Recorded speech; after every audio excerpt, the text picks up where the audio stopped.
Views and opinions of the hosts and guests are their own and do not necessarily reflect the views of the management and staff of Guardian Radio.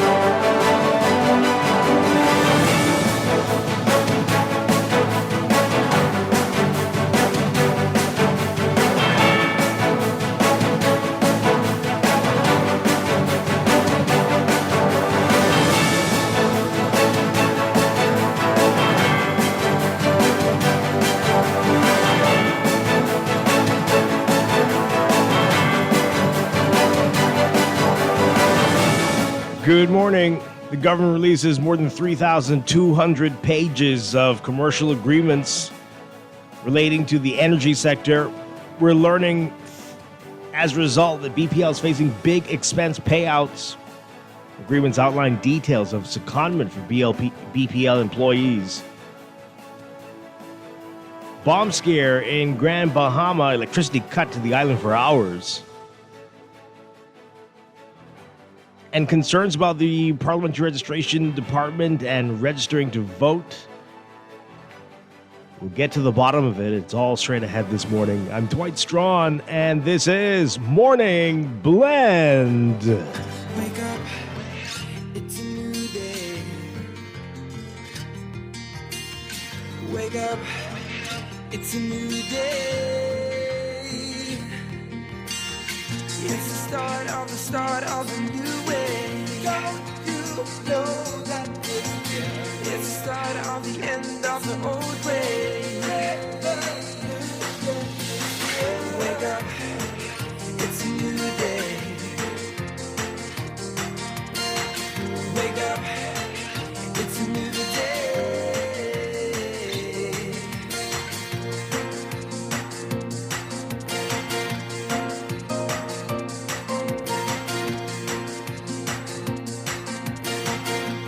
Good morning again, Bahamas. It is Friday, February 20th, 2026. This is Morning Blend on Guardian Radio 96.9. Again, I'm Dwight Strachan. Also this morning, our Human Resource Series, we're going to be talking with Ahmad Rashad Thompson about your employees. They're clocked in, but they're not locked in. What's going on?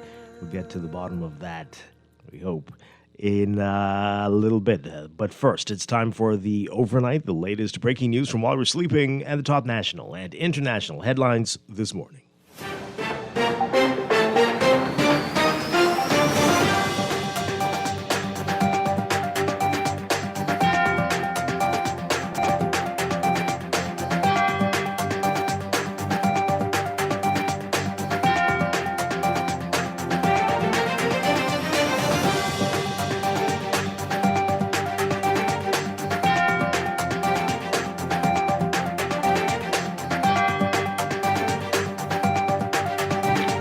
In the overnight, Bahamas Power and Light must on a monthly basis pay Bahamas Grid Company all transmission and distribution systems revenues. It has calculated whether or not it has actually collected those revenues.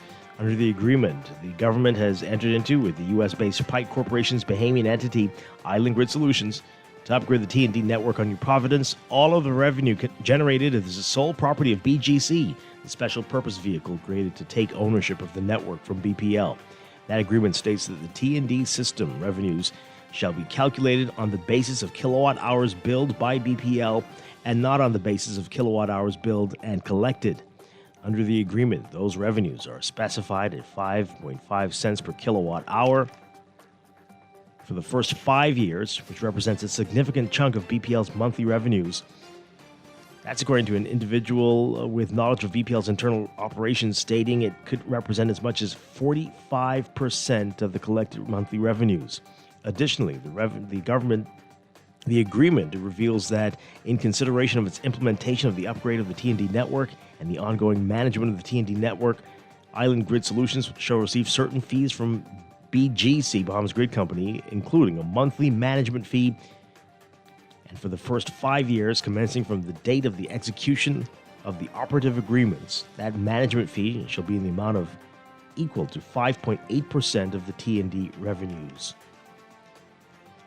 So the heads of agreement between the government, Bahamas Grid Company Limited, and Island Grid Solutions says that the government and BPL would use commercially reasonable efforts to facilitate the secondment of BPL transmission and distribution workers to BGC. At last report, no employee from BPL has expressed a willingness to work for BGC.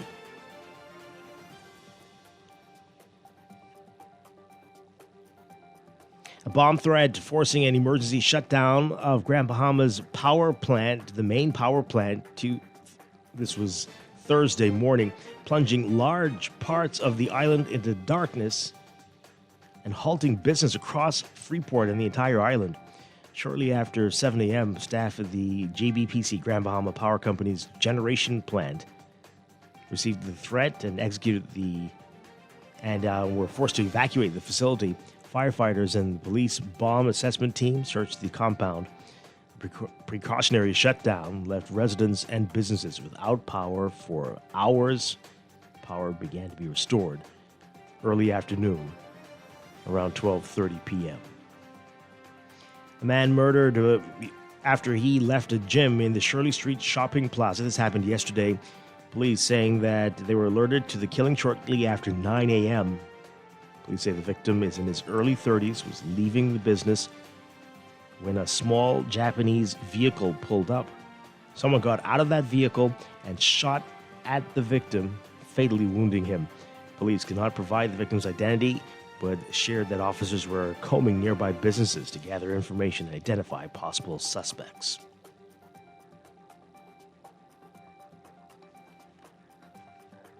Deputy Prime Minister Chester Cooper says that claims that he met with convicted sex offender Jeffrey Epstein and received campaign contributions are completely false. Cooper saying he received a press inquiry regarding claims circulating online referencing what is purported to be an email connected to the so-called Epstein files, alleging that Cooper met with Epstein and received a campaign contribution from him. Cooper saying in a statement, quote, "The document being circulated contains basic factual errors that call in its authenticity into question. The fake email is dated Tuesday, March 14, 2016. And Cooper says that March 14, 2016 was in fact a Monday. He said, quote, "When a document cannot correctly identify something as simple and identifiable, independently verifiable as calendar dates, it raises serious questions about its reliability."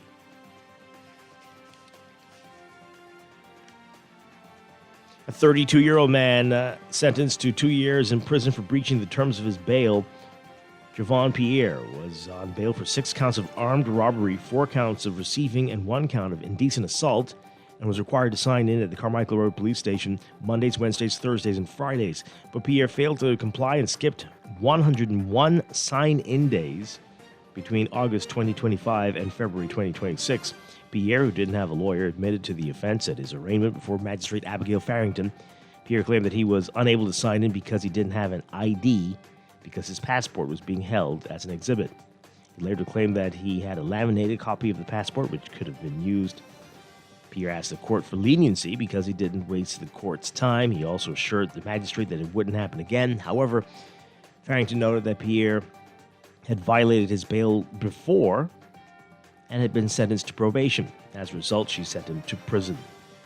An immigration officer telling the court that Pierre didn't have any legal status in the country, and Farrington recommended his deportation.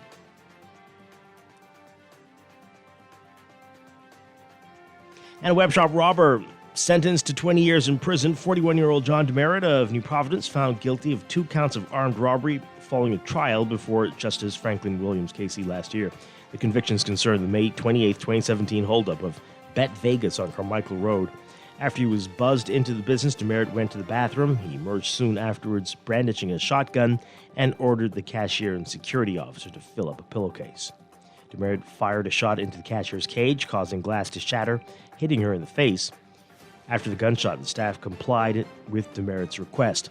He robbed the business of $2,000 and took $215 from the cashier. DeMeritt was arrested on February 28, 2018, and admitted to the crime. He said that he used the money to pay bills and buy groceries. The prosecutor had sought a sentence in the range of 18 to 20 years to serve as a deterrent to the convict and other like-minded persons, but his lawyer suggested a sentence in the range of 8 to 10 years, followed by a period of probation. In passing sentence, Williams noted that DeMeritt had previous convictions and that the premeditated crime involved the use of a firearm. Earlier last week, DeMeritt was sentenced to 12 years in prison after taking a plea deal for another armed robbery.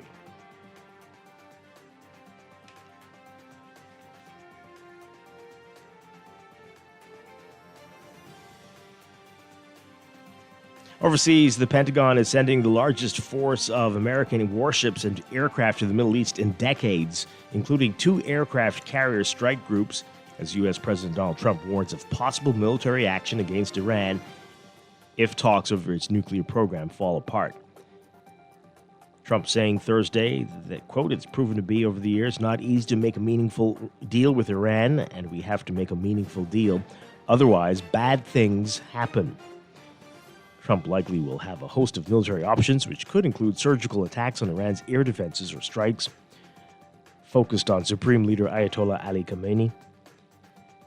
But experts warned that Iran could retaliate in ways it hadn't following the attacks last year by the U.S. or Israel, potentially risking American lives and sparking a regional war.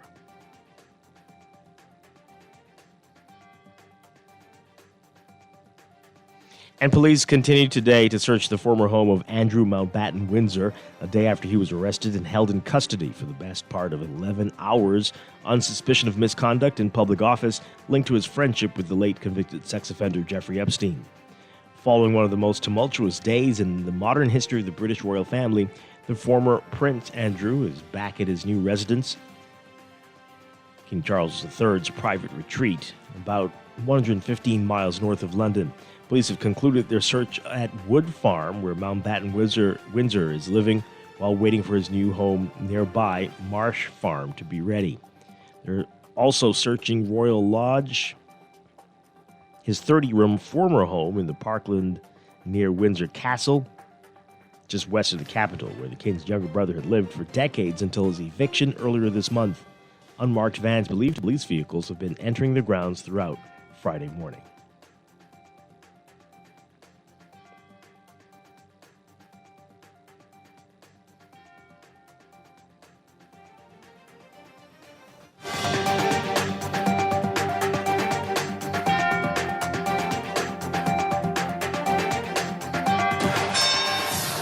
This is Sports Update.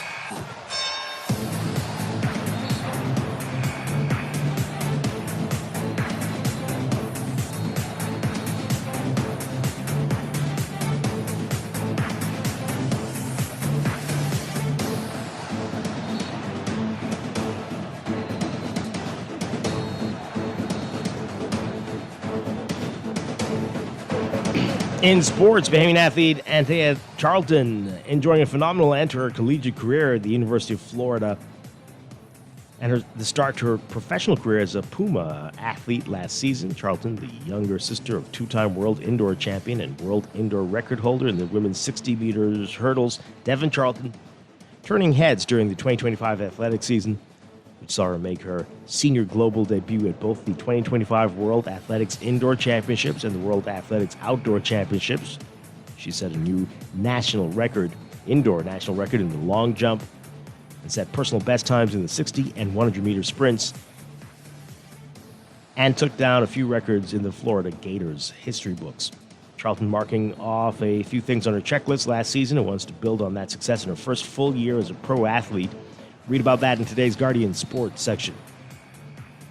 In the morning session of the 42nd Hugh Campbell Basketball Classic yesterday, several teams staying alive to fight another day while others were sent packing. The Jordan Prince William Falcons defeated the Greenville Preparatory Academy Gators 51-28 in the opening matchup to keep their tournament hopes alive.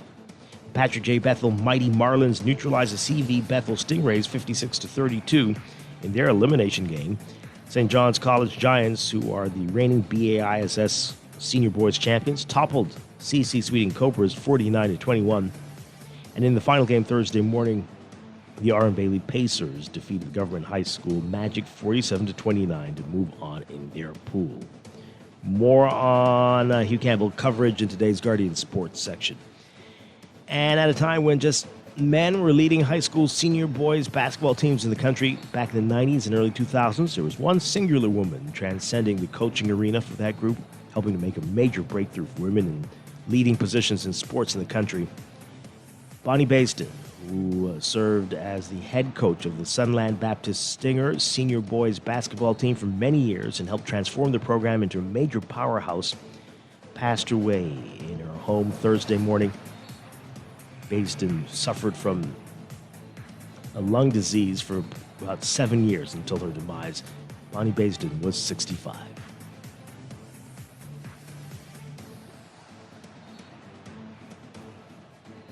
That's sports, and that's the overnight. Time for your first look at weather.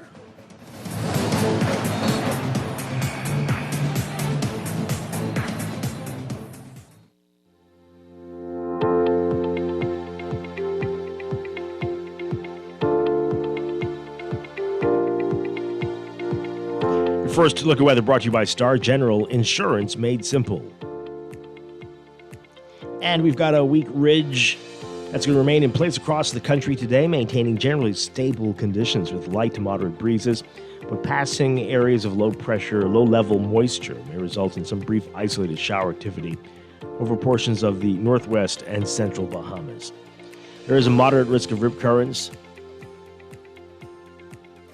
and rough surf along all Atlantic exposed shorelines due to light and moderate northeasterly swells. Swimmers are urged to stay on shore on Atlantic beaches through tomorrow. Swells are expected to diminish by later today.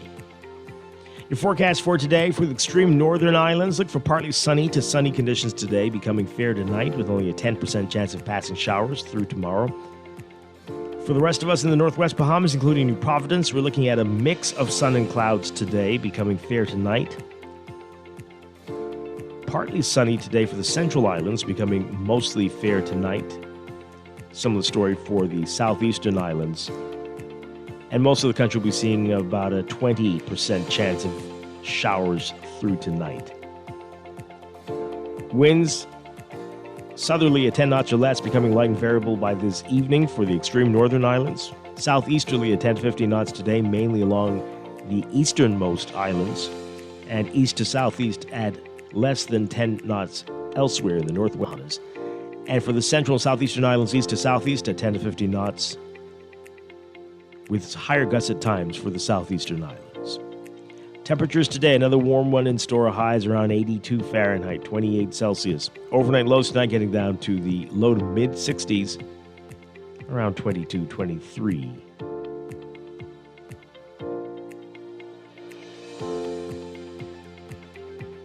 Around 20 to 21 Celsius.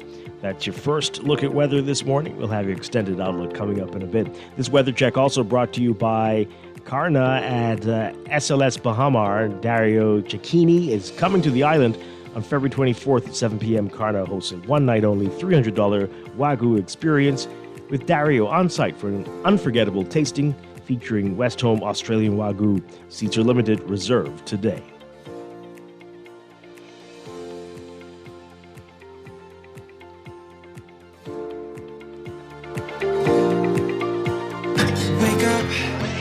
It's a new day. Wake up, it's a new day. You are listening to Morning Blend. When we come back, we're discussing the day's top stories right here on your home for fresh news and smart talk all day. Guardian Radio 96.9.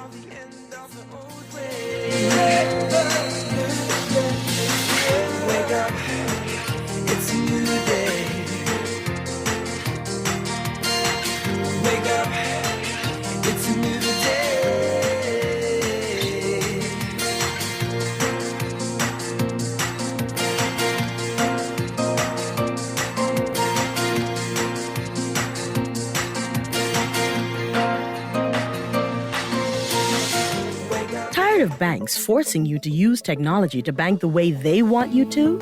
Your convenience is important. So no matter what your banking needs, Commonwealth Bank's friendly staff are always available in branch for that personal one-on-one service. But when you choose technology, our online and mobile banking app offers you state-of-the-art functionality. The choice is yours. Commonwealth Bank. Bank the way you want. For fast, reliable, and impactful printing services, look no further. Let Printmasters bring your masterpiece to life. We stand by our quality products that is second to none.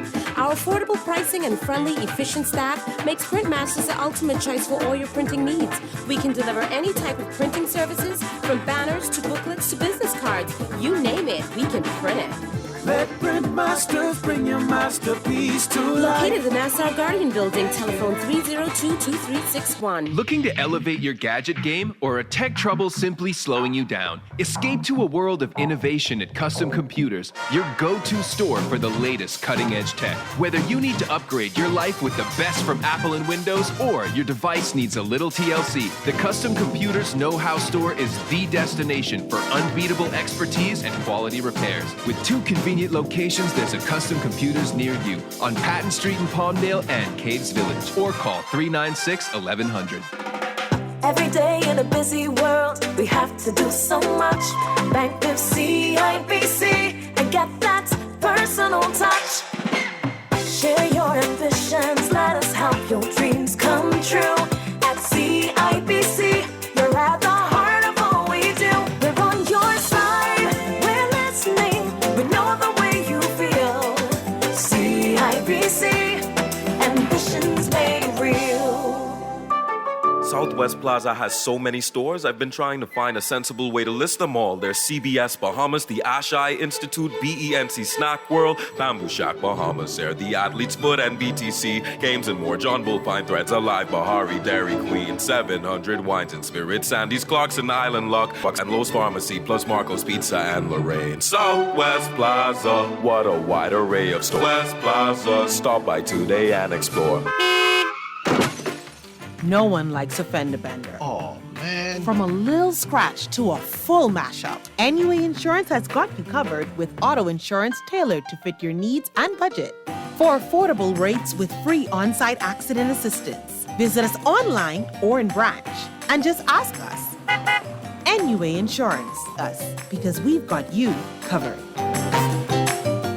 For over half a century, Hongxi has been reserved only for heads of state and world leaders. It wasn't just a car, it was a privilege. Easy Car Sales is proud to bring that distinguished heritage to the Bahamas. A new era in luxury electric, in absolute prestige. It's for the few who demand freedom from the gas pump and first-class craftsmanship. Visit Easy Car Sales to see if you're ready for a taste of royalty. Planning for retirement can be overwhelming, but with CFAL, it doesn't have to be. We offer tailor-made individual, group, and pension solutions that take the guesswork out of retirement planning. Whether it's for you or your company, don't leave your future to chance and let the trusted hands of CFAL's experts guide you toward peace of mind and financial stability. Low upfront costs and affordable monthly payments make it easy for you to build wealth so you can live well. Visit us at cfal.com to start on your path toward financial freedom. CFAL, growing wealth for future generations. In the world of business, technology is not a choice, it's a necessity. And for businesses that demand excellence, there's only one choice for unparalleled support and cutting-edge technology. Custom Computers. You have challenges and we have solutions. Computing, networking, storage, and printing for enterprises large and small, aligned with premium brands like HP, Microsoft, Konica Minolta, and more. Get tech done the right way with Custom Computers. Call the Know-How team at 396-1101. Every day in a busy world, we have to do so much. Bank with CIBC and get that personal touch. Share your ambitions, let us help your dreams come true. At CIBC, you're at the heart of all we do. We're on your side, we're listening, we know the way you feel.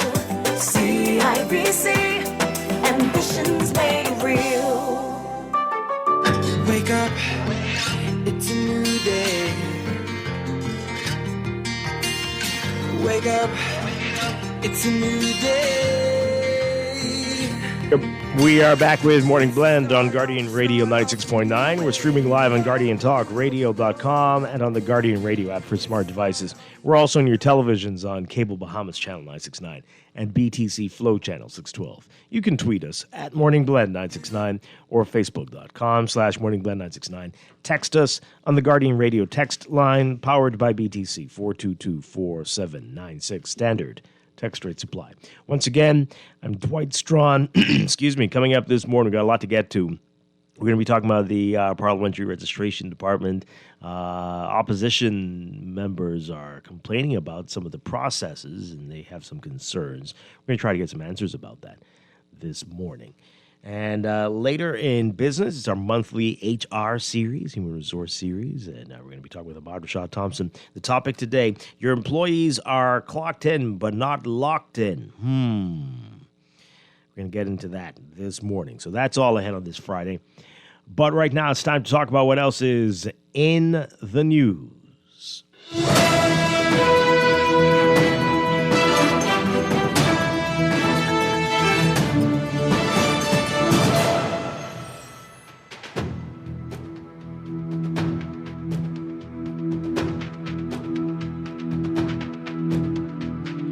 And in the news, so much to talk about. Yes, the text is reminding me about it. Did you hear it? The big sonic boom from the Falcon 9 rocket. We haven't heard much about it, but we are assuming that it was a successful landing. Around, what was it, 8:51 or so last night. Felt like somebody threw a cement bag on the top of the roof. But then I remembered that, oh, yeah, that's supposed to be happening. But I see people in Western New Providence didn't hear it. Sounds like anybody west of, I don't know, west of East Street, maybe, west of Blue Hill Road, maybe, didn't hear it, it seems. But if you did, if you were, tell us about it. Tell us what you thought of that. Yeah, it was apparently successful. Yeah, well, we haven't heard anything otherwise, so I guess it was. But a few more of those to go, apparently. So we will see. We will see. Tell us about your experience. 422-4796. Text that to us, and we'll go from there. A lot to talk about. So the government decided, since you all want to read about the contracts, you like to read, here's 3,200 pages. Read that. And our teams have started and are finding out some very interesting nuggets in it. We're going to get into that this morning, including payouts and secondment and what the deal really is with BPL, Pike, Island Grid, BGC, all the names, and the government. We're going to get into that. We told you about this yesterday on air. Laverne, who is in Grand Bahama, telling us that her power went out, but that was an island-wide thing, as we found out later. That was a bomb scare. And the island was out of power for many hours. Didn't come back on until after 12 o'clock. And the Tribune reporting on this today, that a bomb threat forced an emergency shutdown of Grand Bahama's main power plant Thursday morning. It should be saying Thursday morning. I don't know why it says Tuesday here. Plunging large parts of the island into darkness and halting business across Freeport. Shortly after 7 a.m., staff at the Grand Bahama Power Company's generation plant on West Sunrise Highway and Peel Street received the threat and evacuated the facility. Firefighters and the police bomb assessment team searched the compound. Nothing was found. The precautionary shutdown left residents and businesses without electricity for about 4 hours. The utility's Freeport head office was closed, turning away customers as a notice on the door said it would remain shut until further notice.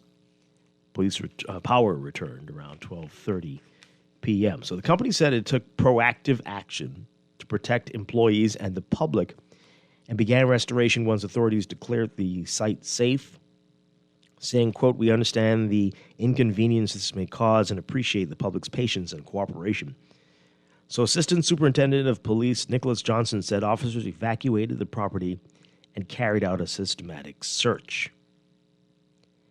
Saying, quote, "On arrival, the property was evacuated and officers conducted a check of the premises. No incendiary device or any explosive devices found on the property. So this line doesn't make any sense. And police are now trying to determine whether the threat was a hoax. Well, obviously it was if there was no bomb and no bomb was found and nothing exploded. But anyway, and they're also trying to figure out who made the threat, saying that they are in the initial stages of the investigation. Police warning that threats against critical infrastructure would be treated seriously, saying, quote, "We cannot take the threat lightly. Anytime you get a threat, you should be concerned whether it's found to be credible or not, and that's why we take it serious. There's no playing when you're going to make threats on these major facilities. When these facilities have to cease and start their operations, it affects the normal functioning of society, hinders traffic, and puts everyone on alert." Well, okay. Maybe just a coincidence, but as you know, the government has made its intention clear that it wants to buy GBPC, the power company, making that announcement just a few weeks ago. Just not saying anything, just saying that that is what also is happening. All right. Very interesting times indeed. All right. I got some text messages coming in, and you can call 323-6232. 325-4316, 325-4259. You can call us toll free. Maybe you're in Grand Bahama. Give us a call, 242-300-5720.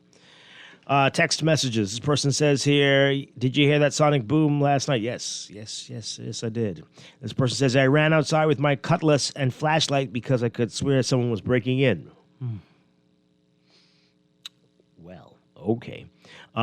This person says, I am sick and tired of this sonic boom. Did Jeffrey, who's Jeffrey, suggest testing these rockets in the Bahamas? Who's Jeffrey? I hope you're not talking about that Jeffrey. Not even, okay. I live west of Bacardi Road, and we heard it loud. Oh, really? Well, I don't know what the people in some other parts of Western New Providence were doing last night. They certainly didn't hear it or feel it. So, okay. All right. Where on the internet can I find the BPL documents? I can't find it on any of the government websites or through internet searches. Maybe you're just being lazy. No, I'm joking. Just quoting our beloved Prime Minister. I don't know. They posted it in WhatsApp to the media. They're supposed to be on the Energy website, is it not? We'll take a look. Figure this out together.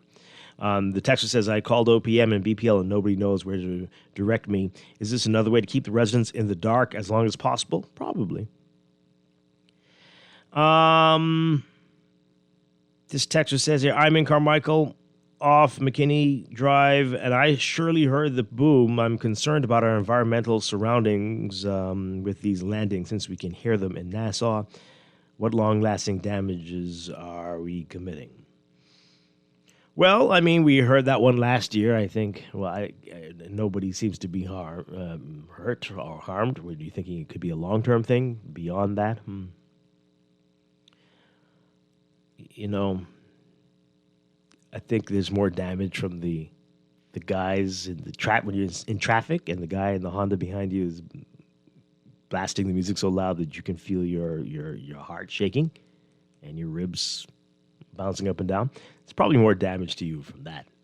Probably. I don't know. I'm not a scientist. I can't say, but I'm sure that's not good. And imagine what it's doing to him. But, this person says here, no, I don't think I should read that. But it's about the GBPC sale. We are not getting money from SpaceX. That's not true. Because the goal is far greater. The world is changing and the elites want to escape. Okay. They are using us to break the firmament. May God have mercy on our docile, complacent souls.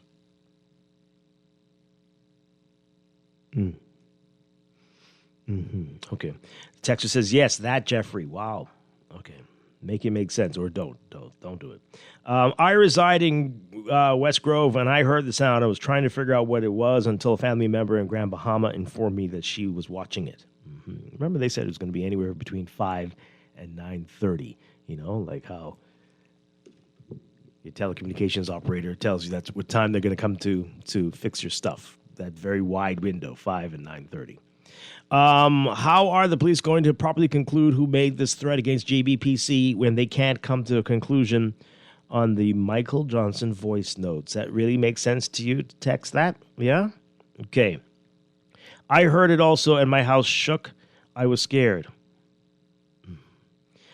Hey, Dwight. So aliens, UFO, etc. are real?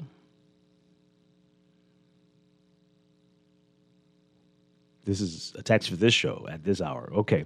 In relation to, because we're talking about the sonic boom from the man-made rocket that is putting up satellites so people could get Starlink and other. Okay.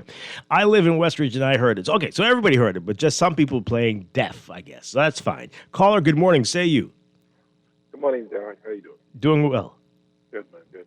Yeah, like I said, I also heard it last night. I was at Super Wash last night in the Western area. Okay. And, everybody in there heard it and came outside. So, yeah, we heard it. But one of the things I'm interested in letting persons know, I think it's someone that mentioned a comment is that they wonder what the environmental issues or what it's going to do to the Bahamas or whatever. Sonic booms are the only reason why we don't really experience it very much is I don't know if you know that there are military, U.S. military and other world entities that have jets that actually, depending on location, speed, and where they're at, you can actually get a sonic boom from them. So it's not something that's going to hurt our local environment or anything of that nature. Anyone saying that kind of nonsense, obviously they just need to go and do some research on it. The only thing I'm trying to figure out is how is that benefiting the Bahamas? What are we getting out of the deal by allowing them to use our airspace and use the Bahamas? I would just like to know if anyone knows, or is there a document that one can review to determine what we're getting as it relates to SpaceX and them using the Bahamas. Yeah, we went through all of this last year when the first one happened, and there was a donation to UB. There is some money, and we can go through that again. Thank you very much, caller. But this was highly debated about around this time last year about what was it enough that we were getting. This is a company affiliated with Elon Musk. They have a whole lot more that they could have been doing, and it was back and forth quite a bit on that. But we can talk about that again at some point. One more call, and I want to get to these 3,200 plus pages of contracts and agreements the government dumped on us yesterday. Caller, good morning. You're on the air. Morning, Dwight. How you doing? Doing well. Good morning. Yeah, I want to also give my sympathy and condolence to Lorraine. I was busy yesterday morning, and when I got a call, you was already in business. Okay. But last night, I had already ate, and I was having a libation watching VJ Edgecombe getting his 20 points. Like you say, around 8:51, I hear the boom. I ran outside for Trudeau because I thought it was like this explosion on Blue Road by Dawkins gas station. And then we just had an explosion around here in an old lady house, real close to me in Joneside a couple of days ago. So I ran out there, I thought it was that. And then I started thinking, I said, oh, no, the sonic bomb tonight, no. Oh, yeah, that's what that was. And I asked my son, because he's outside too full with his car. I even get scared. I thought the car dropped on one of them because they're changing one tire. But when I really think, I say, no, that's the sonic. But Dwight, it was louder than last year. You think so? Yeah, man, it was louder. I was the part of the whole saw. Where I bamboo down. Like you say, we're seeing here, I ain't bamboo down. And that's the part of the whole side said I didn't hear it solid like that. But last night, it gone solid, man. Really? No, last year, I was with my mom, so I'm further east where I live, but I was a little bit further in. Right, so you can feel it more. You in the East Coast. But last night really was not like last year. Last year, the whole house shook. The dogs were barking. I thought there was an explosion. It was crazy last year.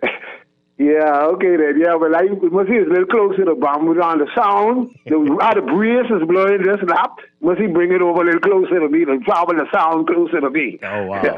Yeah. Okay. All right, Thanks a lot. Yeah.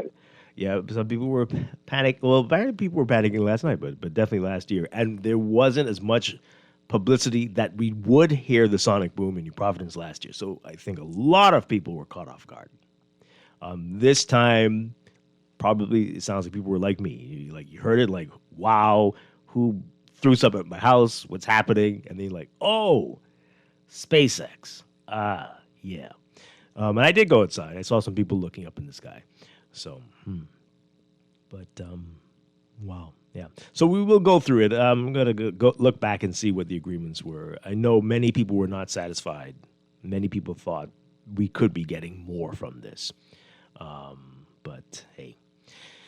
Okay, I do want to move on to this. We've been calling for it for years. The details of the agreement with the government and Pike and Island Grid for BGC, Bahamas Grid Solutions. What really did we agree to? Did they agree to? And yesterday, after all of that, the back and forth, the Prime Minister early in the week saying, hey, we did it. What's your problem? You're too lazy to go read it. And then the Energy Minister coming back and saying, well, we actually haven't done it. And now, the next day, 3,260 pages of agreements dumped on the public yesterday. So this is the statement from the government. The government of the Bahamas releasing the full suite of commercial agreements supporting its national energy reform initiative, including the agreements establishing and governing the Bahamas Grid Company. In keeping with its commitment to transparency and accountability, the government has made public 3,260 pages, and they're not lying about that. 3,260 pages right here in the waning days of their administration for us to read now and during Lent, of agreements that set out the legal, financial, operational, and regulatory framework for the modernization of the country's electricity transmission system and broader reform of the sector. Several of these agreements were already tabled in Parliament as part of the government's legislative and oversight process. Indeed. Today's publication consolidates those documents and makes the complete commercial package accessible to the Bahamian people. The Bahamas Grid Company forms a central component of this reform effort. The agreements outline governance arrangements, performance standards, investment obligations, regulatory supervision, and long-term infrastructure planning to strengthen the national transmission grid, reduce system losses, improve reliability, and support increased renewable energy integration. Energy reform remains a central national priority. For years, Bahamians have faced high costs, inconsistent service, and aging infrastructure. These agreements represent a structured and legally grounded approach to addressing those challenges and building a more modern and resilient electricity system. By releasing the full 3,260 pages of agreements, the government affirms that major national undertakings must be subject to public scrutiny. Oh, wow, really? Is this a new revelation? Transparency strengthens confidence, and confidence strengthens reform. The government will continue to provide updates as implementation advances and will remain engaged with Parliament, regulators, stakeholders, and the public to ensure that energy reform delivers tangible improvements in reliability, affordability, and long-term sustainability for all Bahamians. All right. So there you have it. That's what they're saying. So our teams have started. It's going to take a while to get through this, so I suspect every day there might be a little nugget of something fascinating that we found in it.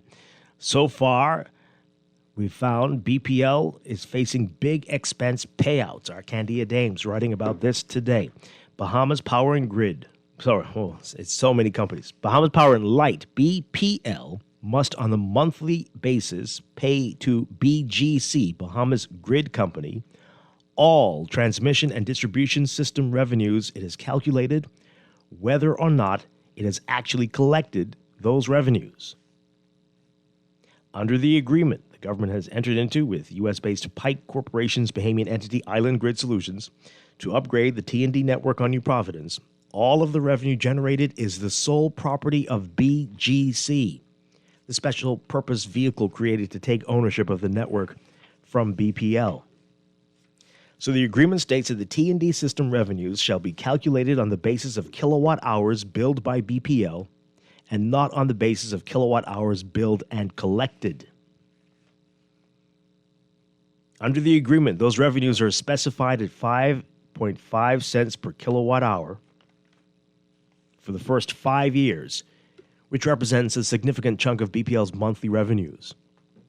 An individual with knowledge of BPL's internal operations stating it could represent as much as 45% of the collected monthly revenues. 45%. Additionally, the agreement reveals that in consideration of its implementation of the upgrade of the T&D network and the ongoing management of the T&D system, Island Grid Solutions shall receive certain fees from BGC, Bahamas Grid Company, including a monthly management fee for the first 5 years commencing from the date of the execution of the operative agreements. That management fee shall be an amount equal to 5.8% of the T&D system revenues. Okay.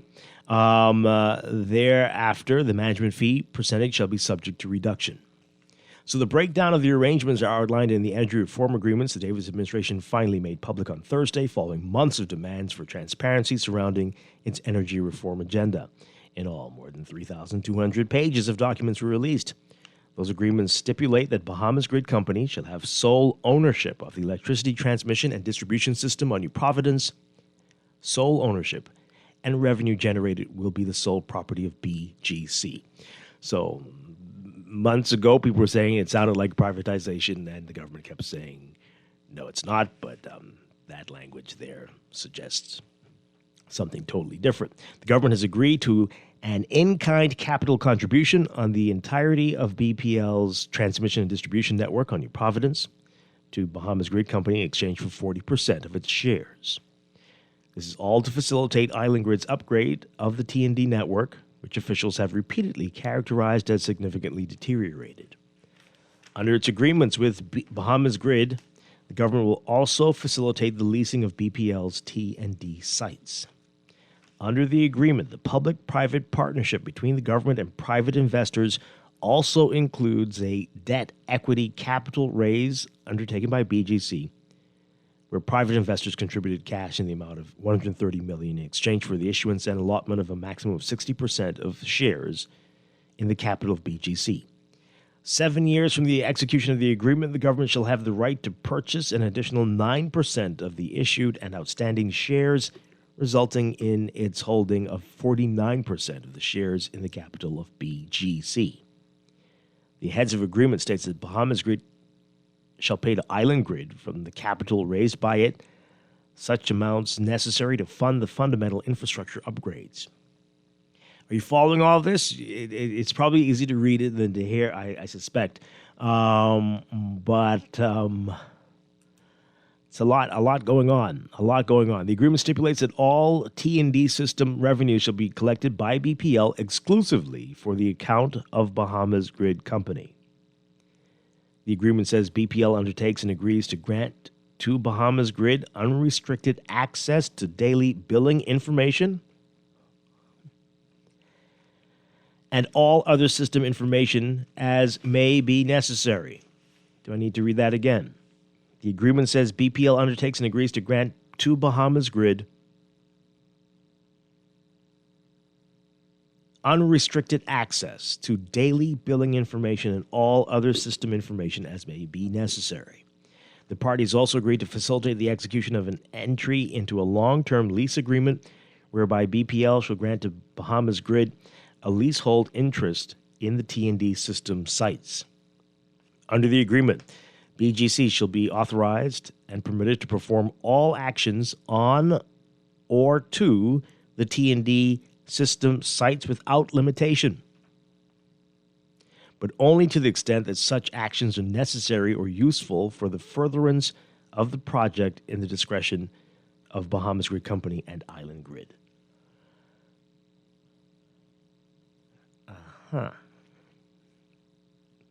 Okay. Under the agreement, BGC has undertaken fundamental infrastructure upgrades of the transmission and distribution system, which will improve the capacity of power that can be moved across the island of New Providence and will install protection within all critical substations to dramatically reduce outages and increase reliability. All right. Okay, so there's a whole lot more. Again, we're going to go through this over the next few weeks, but you've got to pick up today's National Guardian as it breaks down some of the findings so far. Again, it's 3,260 pages. The agreement also outlines the details of the secondment for BPL employees to BGC. That's in the National Guardian today as well. As far as we know so far, nobody, as far as we know, doesn't seem that many people, if anyone at all, has agreed to be seconded to BGC. But BGC is all over the place, as you see. The trucks, but Pike is as well, and still BPL. Although, based on conversations we've been having on the show over the past few weeks, many of the people working for BPL have been relegated to meter readers now. That's unverifiable, but that's what from very well-placed sources. And if they're making the same salary, I guess some of them are like, okay, this is the best thing ever. But what do you make of what we're hearing so far? Let's get to you on this. 323-6232. 325-4316. 325-4259. Call us toll free, 242-300-5720. What I'm going to try to do, I'm going to try to see if I can post a link on our social media today sometime, so look out for that, or at least direct people through our social media to the places you need to go to see all of this. If you want to spend your weekend reading all these documents. Again, many of these were tabled before, but it's just the BPL and BGC and Pike deals that we were most interested in. What do you say? Caller, good morning. What do you say about what you're hearing so far? Hey, good morning, Mr. Strachan. Good morning. Mr. Strachan, I have one question for you, right? Mm-hmm. What's the significance of this document not being tabled in the House of Assembly? Is there anything we're missing, we're losing from that? That's a really good question. And it's very unusual, right? I don't know. I don't know. The document is 3,200 pages, right? Well, again, this is an amalgamation of everything. So all of them, they've put it all together. They just dumped it up. But in there is the BPL and BGC stuff, which is what we wanted. A lot of the other PPPs have already been tabled, but why not this part, right? Well, that's what I'm saying. Because I think if it's tabled, people get a better appreciation of what actually the agreement is, right? Or was, right? Well, we asked the Energy Minister. She said it doesn't necessarily have to be. So I don't know. I'm not going to read 3,200 pages. I don't much mean it's going to do that. You know what I mean? But all of that is in with Bahamas Grid. Okay. Right. It's the other PPPs, right? The stuff that's happening on the other islands and other companies that are doing stuff, solar and LPG and all that stuff. Or LNG. But a lot of it, what we wanted was Bahamas Grid. Right, but I would like to see. I still would like to see this be tabled, so the persons we're paying to be members of Parliament can discuss it, and we can make our own determination. You know what I mean? But thanks for taking my call, sir. Okay, appreciate it. Thank you very much. Let's take another call. Good morning, caller. You're on the air. Hey, good morning, Dwight. Hi, good morning. Hey, Dwight. So, so we now have 3 entities to run one electricity company. It might be more than that, but everybody's doing something different. Right, supposedly. I also hear you talked about the investors who put up $100 million. We know any of those investors, or are they foreign investors, BM investors, or are they just Sky investors? Do we know? Yeah, we do. We remember when this happened. Yeah. I mean, sure. Well, it could be some of the things you said too, but I hope we'll do, because I really didn't get the names of the investors because we are so secretive in this country. Normally you wouldn't. No, but if when we can, Dwight, you that realize wasn't a secret. That BEC, right, is a constitutional company what no government could sell. And because these guys understand that, right? This is how they had to dissect that company in order to sell it, right? Our leaders they will do anything to make sure that we don't own nothing in this country, man. Okay, but let me ask you this, and this is for everybody. Let me ask you this. So despite all of that, despite all the money that BPL is going to have to pay to BGC and what percentage of this, and even if they don't collect it, they have to give them this money, even if they don't collect it. Right. If in the meantime we have a more reliable electricity supply, does it matter at all? Dwight, if we don't see those power cuts that we were seeing, if we don't, because it isn't often now. Right, we have to admit that, right? You're saying it doesn't matter? No, I say it might not matter for a lot of people, right? Mm-hmm. Because at the end of the day, Dwight, when you start off something wrong, right, I don't see how that can end up right. I just don't see how that can work, right? What part is wrong? Reliable service inside this country, right? But we have the sun up there. That's reliable. That's more reliable than what these proposals these guys are doing. But no, they don't want to go that way because we didn't paying electricity inside this country. Well, I mean, for so long. what are you talking about? Solar? That's not fair. I mean, you know that they are implementing solar. They're telling us that they're going to meet that. Right. They might They even are beat doing it. that. The Right. plan to have 10% renewables in a few years. So They are doing that, Dwight, but come on, man, Dwight, man, we have sun year run. And then what they proposing to do, get the free electricity and then tax the beaming people. But again, no one's stopping you from going fully solar. So you can do that if you are wish. correct, and I hope most behemoths could go or be able to afford to go fully off the grid, and this is why that is so difficult because our leaders simply don't want us off the grid because the grid is a cash cow for our leaders. So they ain't trying to implement no strategies to get the behemoth people I off actually the grid. don't think that's right. I don't think that's right. All right. Quite a few people have done it already. Again, it is not cheap. But it's not. That's the point I'm making. So if it's not affordable for the regular Joe Blow, Dwight, and the government has the pen to make it affordable, then that's a clear indication that they don't want us off the grid, Dwight. This ain't rocket science. I don't think it's cheap anywhere. But we're talking about a lot of different things here. But Dwight, I really don't agree with all of those companies running the company, despite because if we have to go through all these hoops and hurdles to get a functional electricity company, right? I don't see the sense in that, man. But kudos, and I hope the Bahamian people get some type of some type of result, good result, because we've been back and forth with these fossil fuels and oil and all them type of crap, and we just ain't getting no better. But I will pray that we get better somehow, man. Because all right, but we got to be honest. I mean, they've made improvements. The power is not going off as often as it is. They are implementing LNG and solar in many ways. So let's be fair. We wanted the information long ago. We're just getting it now, and that's a problem, but at least we're getting it. We can talk more about this after the break. A whole lot more to get to, though, including elections and registering to vote. We've got a lot to talk about on Morning Blend when we get back.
Welcome back to Morning Blend on Guardian Radio 96.9. We are streaming live on GuardianTalkRadio.com and on the Guardian Radio app for smart devices. Also on your televisions on Cable Bahamas Channel 969 and BTC Flow Channel 612. You can tweet us at Morning Blend 969 or Facebook.com/Morning Blend 969. Text us 422-4796. Standard text rate supply.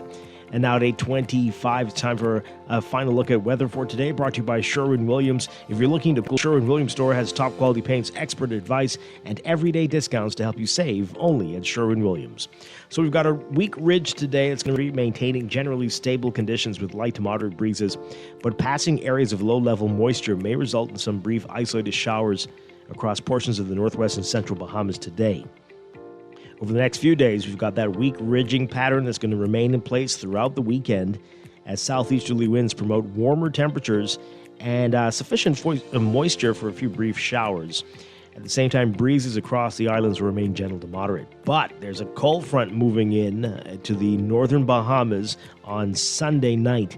That's going to introduce cooler temperatures once again early next week, and strengthened winds with gusts reaching to near gale force. That front's expected to quickly pass through before moving out of the area on Tuesday. So it's going to be a brief respite from the warm temperatures, very briefly early next week. More on that in a bit. But for today, there's a moderate to high risk of rip currents along all Atlantic exposed shorelines. Swimmers are urged to stay onshore on Atlantic beaches until tomorrow, to diminish beginning later today. For today, for the northwest Bahamas, including New Providence, look for a mix of sun and clouds turning fair tonight. The extreme northern islands, partly sunny to sunny today, becoming fair tonight, and partly sunny for the rest of the country, becoming mostly fair tonight. High temperatures again in the low 80s, around 82 Fahrenheit, 28 Celsius. Overnight lows for most areas in the low to mid 60s.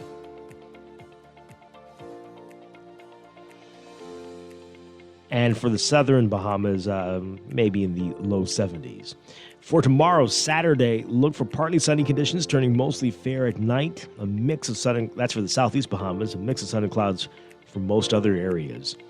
And by Sunday, variably cloudy during the morning hours, becoming partly sunny in the afternoon, and transitioning to partly cloudy to cloudy conditions by the evening along the frontal boundary as that moves in Sunday evening.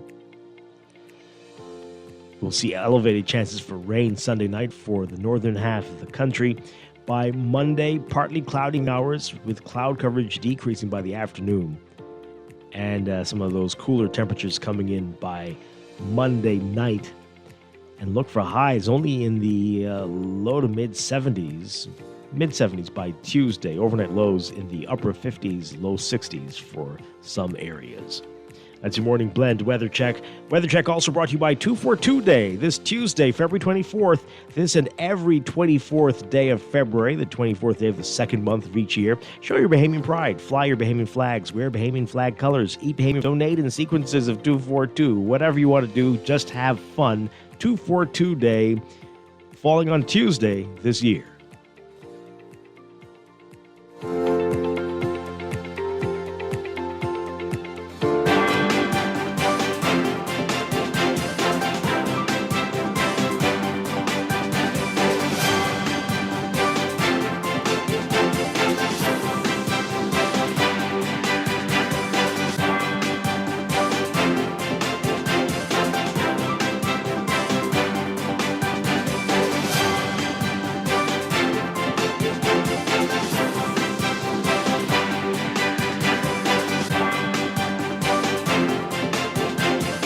And time for a check of traffic brought to you by Easy Car Sales, inviting artists to design a full wrap for their new Hongxi all-electric SUV. Create your mobile masterpiece and enter the electric canvas competition to win $5,000. Visit easy242.com to find out more. Deadline's fast approaching, so get on that. In your...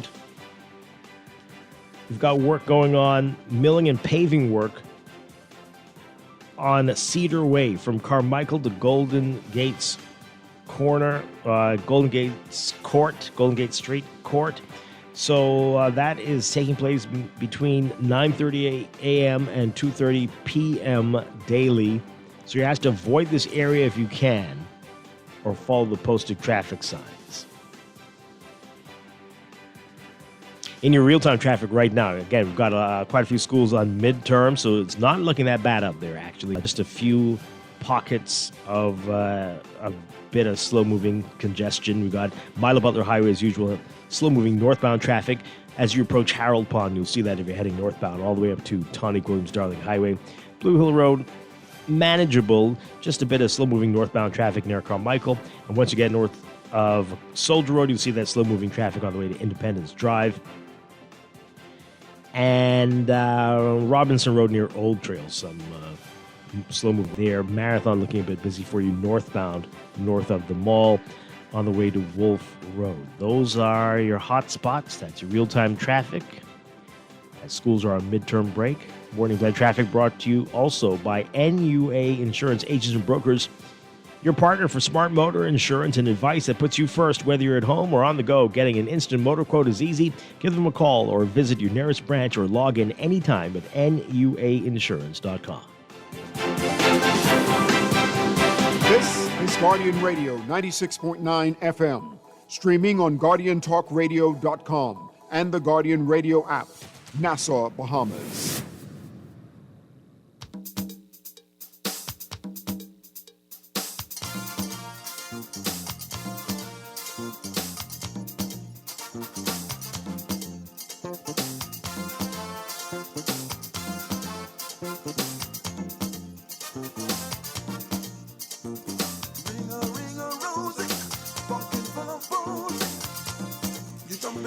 Radio 96.9, Dwight Strachan with you on this Friday morning. Coming up in just a couple of minutes, we're going to be talking with the Commissioner of the Parliamentary Registration Department, Harrison Thompson, about some of the claims that are being made, the misconceptions out there about the registration process. He's going to answer the questions in just a couple of minutes. Just want to read through these text messages, wrap up what we were talking about before, going through the more than 3,200 pages of agreements that the government has finally made available to the public. We're learning about BPL and the BGC, the Bahamas Grid Company deal, and the secondment is in the Nassau Guardian today. You definitely want to read about that. But this part is sticking out to us. BPL facing big expense payouts. They have to give this money to BGC, whether they've collected it or not. And we're getting your reaction to it. I asked a question before the break. Does it matter at all what's happening here if you're getting reliable electricity and if it's affordable? And we're getting some responses to that. So this person says here, yes, I don't believe they can do what they're saying.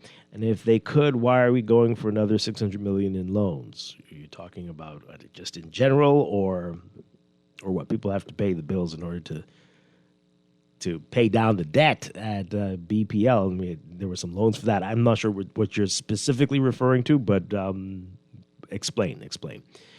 This person says here, they know that many of us don't like to read, so most of us will rely on the press for information. Since we're in the Lent season and no campaigning is going on, this is a good time to read, Bahamas. Okay.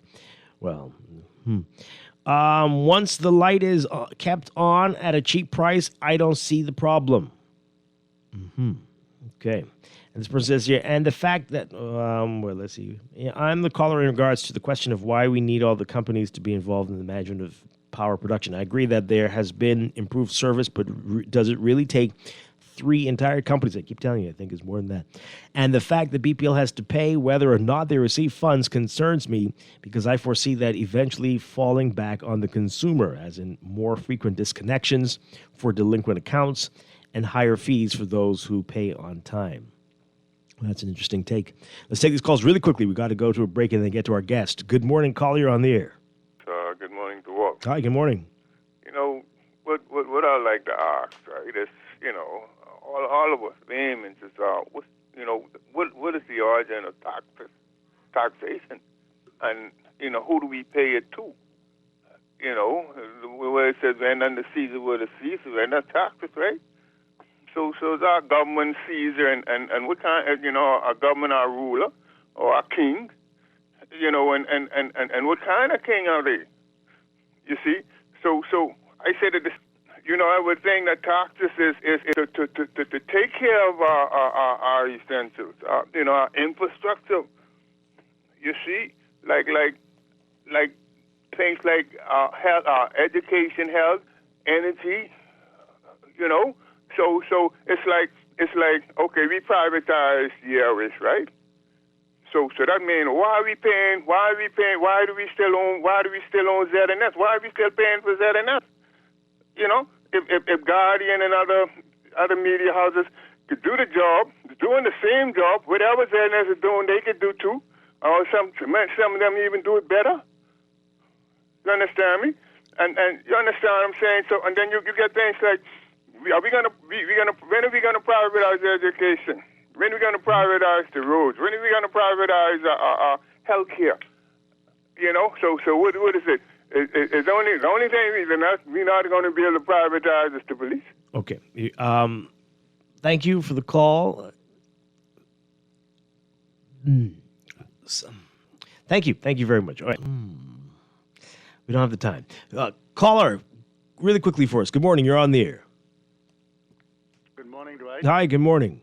I am happy that you decided to go through what I call the BP, whatever, Epstein files. A lot of redacted stuff, I'm pretty sure, is included. Well, I don't know about that part, but okay. But what I find intriguing and stupid at the same time, why would I agree, based on my projected collections, to pay that amount to you, even if I don't collect it, because most persons don't pay their bills?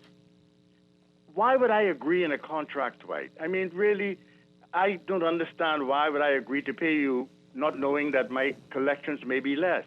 It reminds me of That's a great question. This reminds me of the actual deal with the hedging, right? I am going to project that I'm going to buy a price today. If the price goes down, I win. If the price goes up, I lose. So the government, I want to know who are they using when they're hedging. Because they lost, right? Well, that's a good question. What are they paying them with? Everything, right? Yeah. Where does that money come from? That's great. Thank you very much for taking my call. Yeah. Okay. I'm curious indeed. All right. Got a whole lot of text messages about the sonic boom last night. If we have time, we'll get to those a little bit later. But we got to take a break. When we come back again, we're talking with the Commissioner of the Parliamentary Registration Department, Harrison Thompson. A whole lot to talk with him about on this busy Friday morning. This is Morning Blend on Guardian Radio 96.9.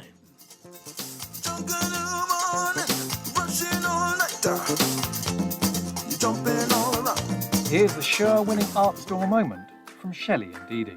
We're the only full art store in the Bahamas. If we don't have it, we make a list, and trust me, our boss can get that. If you need that, he can get that. You can find sketchbooks, acrylics, the canvases in all sizes, stencils. We have the Angelus that they use on shoes and letters. We're the only persons in Nassau that carries the Montana spray. We have the Krylon sprays, watercolor in paints, the oil, chalk paints, the alcohol paint, metallic paints, the little Floetrol, and we have cleaning products for the artists, thinning products for the artists, and Crayola colors, and glitters, pencils, the Posca markers, and pastels, oil, and the acrylic pastels, dyes. Oh, yeah. We also have airbrush paint. I didn't forget that part of the movie. Gift sets, hobby craft, Oil, shrimp, clays. stew, shrimp gumbo. But art supplies.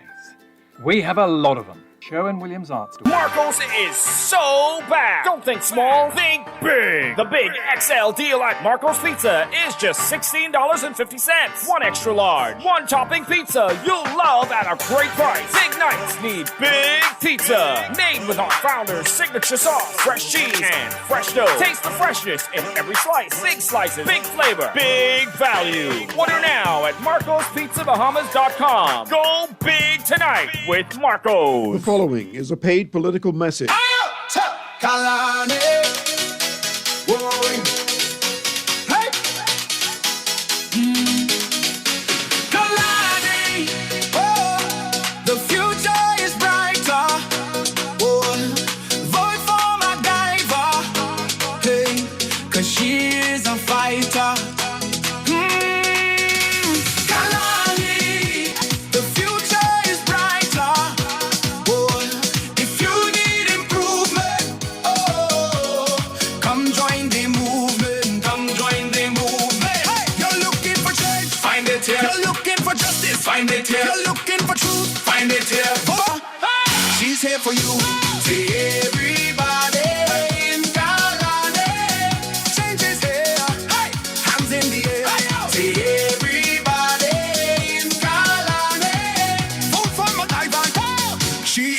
later. That was a paid political message. Screws and Fasteners World, Balfour Avenue and Palm Beach Street, has those hard-to-find fasteners for you right now. You can find stainless steel regular hex, carriage bolts, galvanized bolts, threaded rods, nails, self-tap screws, sex bolts, anchor bolts, turnbuckles, masonry tools, hand tools, and weed whacker strings. Check out the rope selection and car body fasteners, too. Special orders are welcome. It's your #1 fastener, Balfour Avenue and Palm Beach Streets. Call 326-1976. My Bahamas! Let's go! Look at the Bahamas, tell me what you see. A beautiful sunshine sparkling in the sea. A country blessed through all its history. We pause to celebrate our golden jubilee. A nation built on hospitality. Our culture, our people, one legacy. Bahamas, oh Bahamas, Bahamas, oh my Bahamas, Bahamas, oh Bahamas. We are back with Morning Blend on Guardian Radio 96.9. Dwight Strong with you on this busy Friday. We are happy to have with us Commissioner of the Parliamentary Registration Department, Harrison Thompson. Good morning, sir. How you doing? Doing well. Hope the same for you. I'm in top shape. All right, I want to play this piece where there's the opposition, members of the opposition, the FNM, are raising some concerns. I want us to address that this morning. But take a listen to this report from our Vonique Toot. A group of Free National Movement candidates and outside the Parliamentary Registration Department on Thursday, raising concerns about the voter registration process. Party Deputy Leader Shannon Cartwright fired back at Prime Minister Philip Davis, who dismissed opposition claims about voter registration irregularities as hot air. We reject that notion. We are here to represent the interests of all of the people we hope to represent, and broadly the Bahamian people.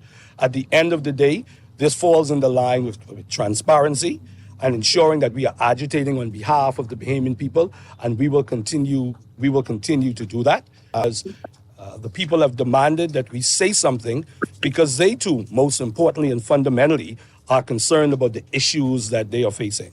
Cartwright said a number of voters in several constituencies have raised alarms about challenges they encountered, including young voters who were allegedly turned away at registration sites at the Marathon Mall and South Beach. Young first-time voters are being told they cannot register because their passport expires later this year. They are being told that this is due to new law. That is false. There is no law that says your passport must be valid beyond the date you register to vote. Even an expired Bahamian passport does not cancel your citizenship. If you are a Bahamian, you have the right to register, full stop. Missing registrations and transfers. We also have proof of voters who registered or transferred, as I indicated, as far back as November of 2025, yet their names do not appear on the electronic register issued on January 29, 2026. That is more than a month, and Bahamians deserve answers. Cartwright, who was the FNM, claimed that some voters' names have appeared in multiple constituencies. He further questioned what he described as inconsistencies involving the use of interpreters at registration centers. We are seeing interpreters being used during registration for individuals presenting newly issued passports.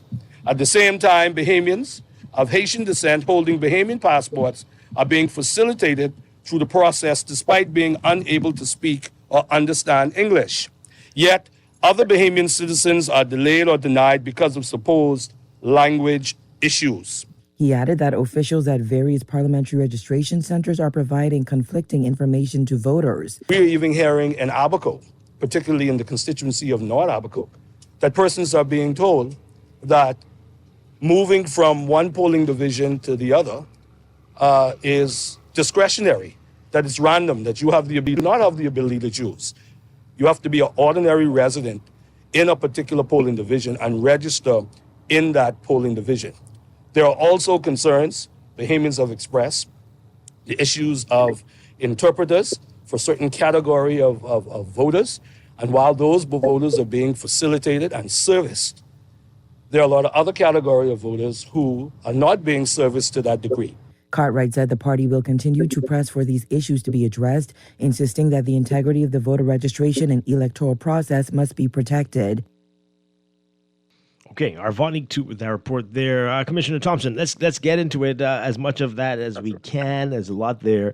But let the first issue, young voters, and we received some calls and some text messages about that as well, saying that they've been turned away because their passport is expired or about to expire. What is the reality? What's going on?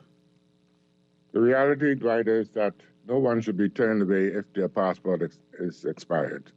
I don't know where that happened. If they could pinpoint the rising officers, we will address it. But no one should be turned away because of an expired passport. Now, if the passport is canceled, that is a different situation. Mm-hmm. But rather, if the passport is expired, and I heard a report that a passport expired later on in the year, that never should happen. And if it happened, we really want to deal with it as a matter of urgency. If they could pinpoint those individuals and let them come and see us, we would address it, because that should not have happened, or where it took place, I would like to know. Yeah. Have you been receiving reports of this? Have you heard this before, or are you just hearing this from in the media? I heard it through the social media aspect, and I had a chat with all of my revising officers, and they all are aware of what the policy is. So, I'm a bit taken aback that it's still being said out there. And if it is happening, I would like to know as a matter of urgency. Now, if you do not have a passport, you are a Bahamian, you're born here, you're a Bahamian, but you've not traveled, you don't have a passport, does that mean that you cannot register to vote? No, if you have a birth certificate and a government-issued ID, the law requires that a passport, a birth certificate, or a baptismal certificate, something like that, or the revising officer have to be concerned and careful that they don't register people who are not Bahamians. Mm-hmm. Everybody with a birth certificate is really not a Bahamian, but we try to ensure that we do the due diligence, information if necessary, so that whoever we register have Bahamian rights to register. Yeah. So speaking again of people who are not Bahamians, reports suggest that they're seeing people with interpreters who don't speak any English who are trying to register to vote. Let me debunk that right now. There's none of my polling stations we have interpreters.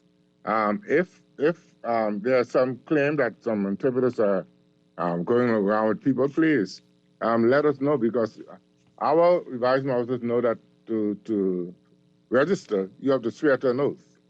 And to swear to an oath, the oath is in English. So, this thing with interpreters is a new thing, and I would like to really see where that is coming from and get to the bottom of it. Mm-hmm. But I know my department don't have no interpreters out there interpreting nothing for no one. If somebody comes in there with a family member who is explaining things to them, does that raise a flag, or what happens in situations like that? It would raise a flag, and the revising officer will probably pause the registration and get further directives. If they come with somebody who cannot speak English, the revising officer has been directed to make due diligence to ensure that that person is truly a Bahamian and truly qualified to vote. Yeah.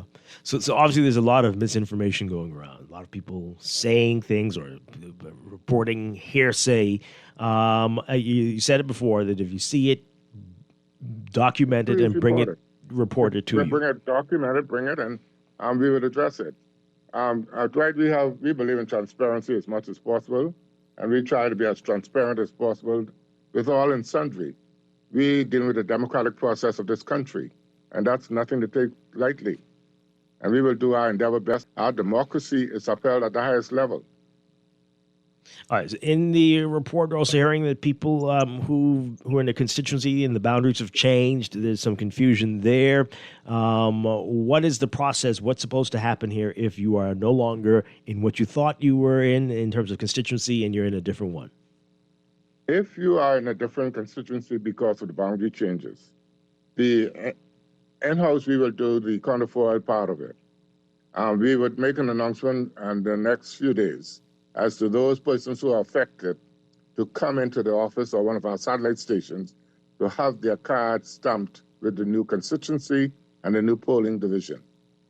So they have no fear. They would automatically be transferred here at the office. But their cards will probably still have the old constituency on it. So we invite them to come to the office and have their cards stamped so there's no confusion on election day. Even on election day, if they don't stamp their cards, the new constituency that they've been migrated to, they will have to vote in that constituency, whether their cards are stamped or not. But we would like for them to come in and stamp so the process will be a little smoother. Okay, say that part again. So you have to vote in the new constituency whether you've come in or not? Explain that. Absolutely. Once your polling division has been migrated, like if you was in Golden Isles and the polling division you were in is now in St. James, you will have to vote in St. James constituency. And there's no way around that. You can't just show up to the no. If you go to Golden Isles, you might have the card and you could vote, but you vote on the colored ballot, which do not count unless there's an election court. But you don't take that chance at your vote. So we invite you to make sure that everything is correct on your card before election day. Yeah. That's why we have opened up several satellite stations around the country to help to facilitate that process. Explain that to us again. This is the part of the verification process, right? And this is why you need to know whether you are still where you think you are. Let people know how that works and where they can do all of this. If you have transferred from the last election, you have to come in and have your card stamped and have your registration transferred to the new constituency. If you were involved in the boundary changes here, and all you need to do is come in and have your card stamped with the new polling division and the new constituency. If you don't do that, even though you might still have the card for Golden Isles or Kalani, or as the case might be, and you are being transferred to St. James, you would have to vote in the general elections in St. James. Your name will be on the St. James register. But if you go to Kalani or Golden Isles on that day to vote, and you insist that you want to vote in that constituency, they will allow you to vote, but you'll vote on the colored ballot, which will not count unless there's an election court and make a determination that your ballot is a good ballot. All right, so that sounds pretty confusing. So just don't be in that position and go and make sure you're in the right place. Absolutely, and that's why we encourage all Bahamians to check their cards, and make sure that they're in the right constituency and the right polling division. If they have any challenges, please contact the office, and we will try to assist them as best as we can. We're talking with Parliamentary Registration Commissioner Harrison Thompson. We've got a few text messages coming in already. You can text us as well, 422-4796. We'll see if we have time for calls in a little bit. But this texter here, this goes back to all the hearsay and people repeating what they heard or thought they saw or something. But this person says, I saw on a Facebook page, a North Abaco candidate on his Facebook page claiming that Mr. Thompson, I assume, advised him that the constituents of Dundas Town can still vote in North Abaco legally once they use a Central Pines polling station. If this is the case, what changed? Why did that change? Is that correct? No, I haven't spoken to anybody about Abaco, so I don't know which Thompson they're talking about. Or maybe it's a Thompson in Abaco, I don't know. But anyway, but did something change there? Dundas Town can still vote in North Abaco Pines polling station? The Abaco, there have been some changes in Abaco with the boundary changes. And in Dundas Town, I want to make sure I get it right. I'll get to that and get back to you on that. Okay. But they need to go and verify. Go in and make sure that they're in the right place. Yeah, this is the time now. That will deal with that. Yeah, okay. Somebody's asking, this is a question for the passport office, but anyway, asking how do you determine whether your passport is canceled? What is it? I mean, it's stamped canceled. But cancel on it. Yeah, it says canceled. Right. Don't bring that to register. Don't bring that. Once it's stamped canceled from the passport office, don't bring that passport in. Yeah, not that one. And they stamp No. your old one when you get a new one. They stamp it as canceled in the old one. So don't bring the old one. Okay. We also heard in that report, well, not that report specifically, but F&M's claiming that they have some issues with where some of the we heard from Travis Robinson about ILTV and the conflict of interest there. Let's talk about that. Where are some of these pop-up sites, and how do you eliminate the perceived conflicts? We have established pop-up sites throughout the country, here in Nassau and Grand Bahama, and in the Family Islands, to mitigate the circumstance, the registration. Now, we also have what we call mobile registration, and that is what happened at ILTV. They requested us to come and do mobile. We have been moving around doing mobile, and we've done it for all and sundry, and we continue to do mobile registration. We purposely don't go to no political headquarters to do any mobile registration. But any other area, we try to facilitate as best as we can, because our goal is to register. We want to make sure that they have the opportunity to register and register without any challenges. So that is the reason why we went to that station, but we have been going around the New Providence in particular, and also in Grand Bahama with mobile registration. It's not once it's not a political headquarters, we avoid political headquarters, and we go and do registration for behemoths. Do you see or understand the concerns about this being a place owned by one of the candidates? Does that how do you respond to that? We don't. As far as we try to facilitate requests owned by a candidate. We heard that after and we're trying to let's see how we can adjust it going forward.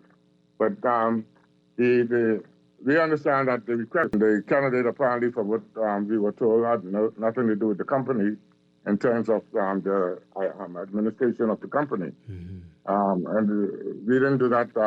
So that is the position with that, that we have been going around and helping to facilitate all the requests that we have. We have about 10 more mobile requests.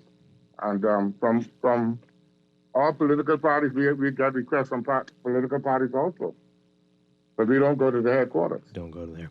All right. So members of the public can go to the pop-up sites, or is it just for employees of a company when it's out of business? Members of the public can go, but normally the employees from that corporation or that company, they have the first choice to go. They encourage their employees to come. But if they like how ILTV they promoted it, the public was able to go in there and also register. Okay. Well, everyone's commend to the department, not even with the number of basketball coaches and players. Don't go to basketball courts to register people. It could be a problem. But anyway, this texter's asking, if you lose your voter's card, what should you do if you've lost it?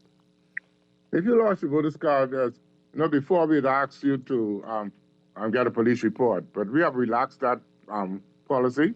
And all you need to do is come into the office, swear to an oath. If you lose your voter's card, we'd have the counterfoil here, and we could research and find your counterfoil and issue you a new voter's card. It's a very simple process now. You don't have to go to the police to get no record or anything. You just come into the office, and we will facilitate you. Okay. All right. This texter's asking, I'm a new voter. If I live in Grand Bahama, can I register in Nassau? Of course, you could register in Nassau. We've had that with Family Islanders who are in Nassau for schooling or whatever reason. They could register in Nassau and to vote in Grand Bahama or any.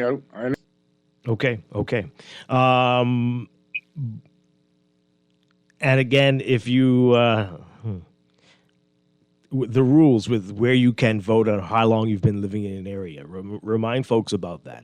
How does that You work? must be living in the area, ordinarily resident in that area about 3 months. So Once if you're you've in that area for 3 months, you can register to vote. So if you've been at school, like you said, here in Nassau for school or maybe for work for 3 or 4 months, is it going to be an issue for you to fly back home to vote on Election Day? No, it shouldn't be an issue. Once, if you are, for whatever reason, if you live in Grand Bahama, you came to Nassau for school, you're still ordinarily resident in Grand Bahama. So on Election Day, you could go to Grand Bahama and vote. Unless you decide that you want to transfer your registration to Nassau because you've been living here over 3 months. Okay. All right? All right, but students have a special privilege. They can move up and down and still be able to vote. Okay. Yes, good morning. Sir, you asked the commissioner concerning the North Abaco constituency of Dundastown, which is in the north of Abaco. Now they have changed it and put Dundastown elsewhere, and the commissioner was not able to answer the question at this time, knowing that the election in South Abaco. Around the corner soon. You know, how he's not able to answer that being the commissioner of we got a lot of constituencies and things have changed, but so let's be fair. South Abaco now. That's what the gentleman is asking? Yes. Yeah. It's in South Abaco. What's the question, sir? All right, he's gone. All right. This texter says here, if I remained in Killarney since the last election, does my polling division change with the split of the constituency? Yeah, he named polling divisions will move out of Killarney, and there have been polling division changes in Killarney. So that person needs to check with the Parliamentary Registration Department to ensure that it is in the right polling division. And he would have no problems on Election Day going to the round polling division. All right, so I'm noticing a trend with the questions. A lot of people, especially in the constituencies like Golden Isles and St. James and Killarney, they're not sure. So they're asking, this person's asking, will you make an announcement? I know you've put the onus on the individuals to go and verify. We will make an announcement for those affected by the changes in the Boundaries Commission to come to one of our satellite stations or the headquarters to have their cards stamped. As I indicated earlier, we will, from the office, migrate them to the new constituency and the new polling division. But just for clarity, we would like for them to come in and have their cards stamped with the new polling division and the new constituency, as the case might be. Right. Okay. Let's see if we can take one more call as time is going. Good morning, caller. You're live on the air. Turn on your radio for us, please. Yes, thank you. Good morning, pleasant day. Hi. Thank you for the commissioner. Regarding the lost voters card, that system that he outlined is correct and perfect and working. One concern, though, because you need to be in an area for 3 months, and no one knows when the election will call. What kind of recommendation would you give to a person? Should they stay on their old location or transfer and happen to get caught in the middle? What I would suggest, what I would suggest, if you have been in the new constituency for 3 months, to come in and transfer as quickly as possible. Like you rightly said, we don't know when election will be called. You don't want to be, if you want to vote in the new place that you're living in, you come in and do that. But if for some reason you don't make it and the elections are called, you can still vote in your old constituency.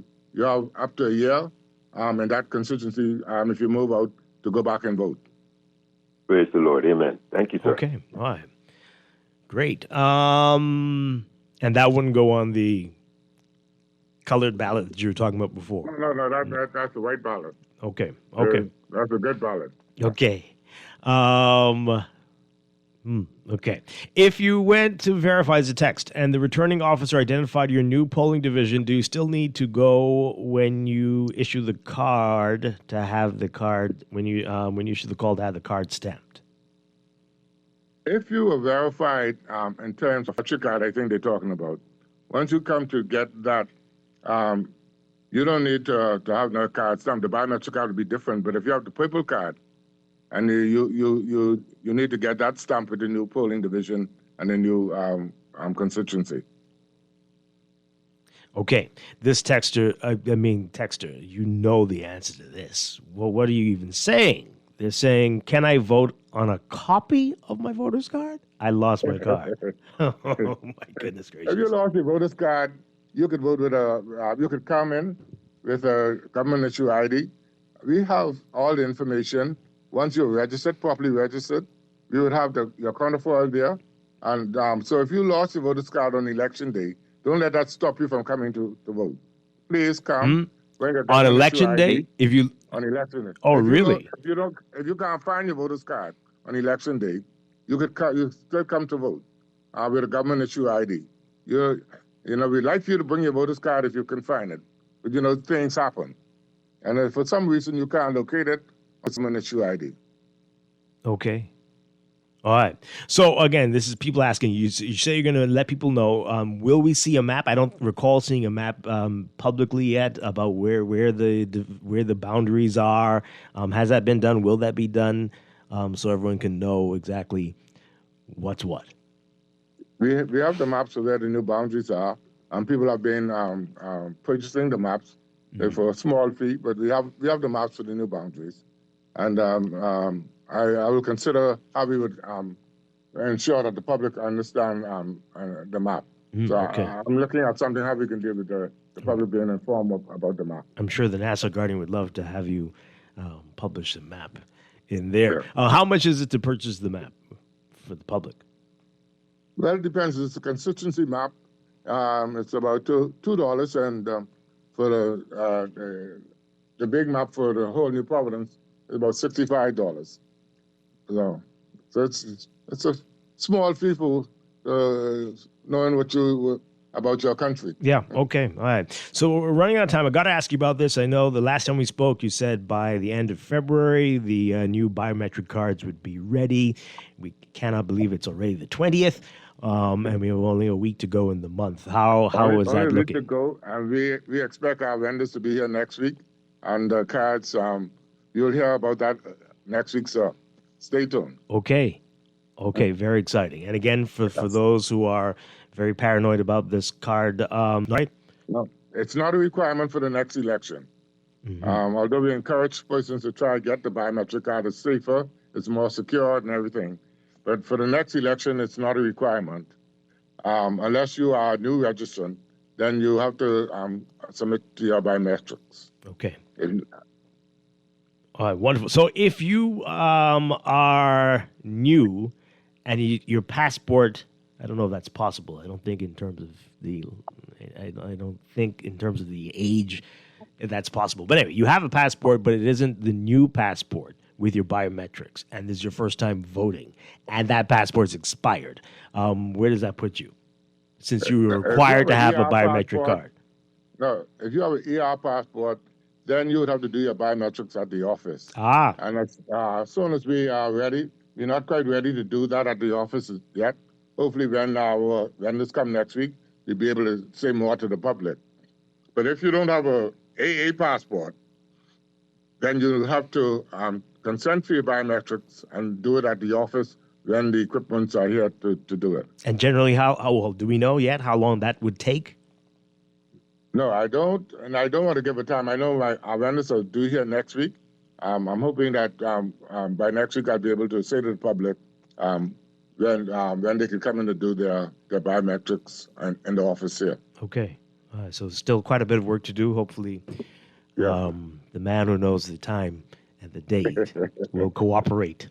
Thank you, Harrison Thompson. I really appreciate it. I'm sure we're going to talk more over the next few weeks. But the Commissioner of the Parliamentary Registration Department, Harrison Thompson, with us this morning. Thank you very much again. Thank you. It's been my pleasure. Have a good day. You too. Bye-bye. You too. Have a great weekend. We're going to take a break. We're going to get news headlines. When we come back, our HR hearing about your employees. They're clocked in, but they're not locked in. What's going on there? Stay with us. This is Morning Blend on Guardian Radio 96.9. Your soul can't help but jump up too. The rhythmic sounds of those skin drums combined with cobbles make it fun. And don't forget the rake and scrape. We'll have you dancing till they break. I need to make you all aware. No other country can compare. Look at the Bahamas, tell me what you see. A beautiful sunshine sparkling in the sea. No one likes a fender bender. Oh, man. From a little scratch to a full mashup, NUA Insurance has got you covered with auto insurance tailored to fit your needs and budget. For affordable rates with free on-site accident assistance, visit us online or in branch and just ask us. NUA Insurance. Ask us because we've got you covered. Put more money back in your pocket with a Fidelity debt consolidation loan. Why pay more when you can pay less? Reduce your monthly debt payments down to one low, easy payment. Apply for a Fidelity debt consolidation loan today. Call 356-7764. Fidelity, we're good for you. At Star General, you can go gold. Comprehensive car insurance covers loss or damage from accidents, fire, theft, and third-party liability. But the Gold package gives you increased coverage for rental car and windscreen, personal accident, medical benefits, deductible waiver, and 24-hour roadside assistance where available. Our Star General Gold package also gives you up to $2,500 for accidental damage to a rental car anywhere in the Bahamas. Go gold with Star General. Insurance made simple. This is Guardian Radio 96.9 FM, streaming on GuardianTalkRadio.com and the Guardian Radio app. Nassau, Bahamas. The views and opinions of the hosts and guests are their own and do not necessarily reflect the views of the management and staff of Guardian Radio. Wake up, it's a new day.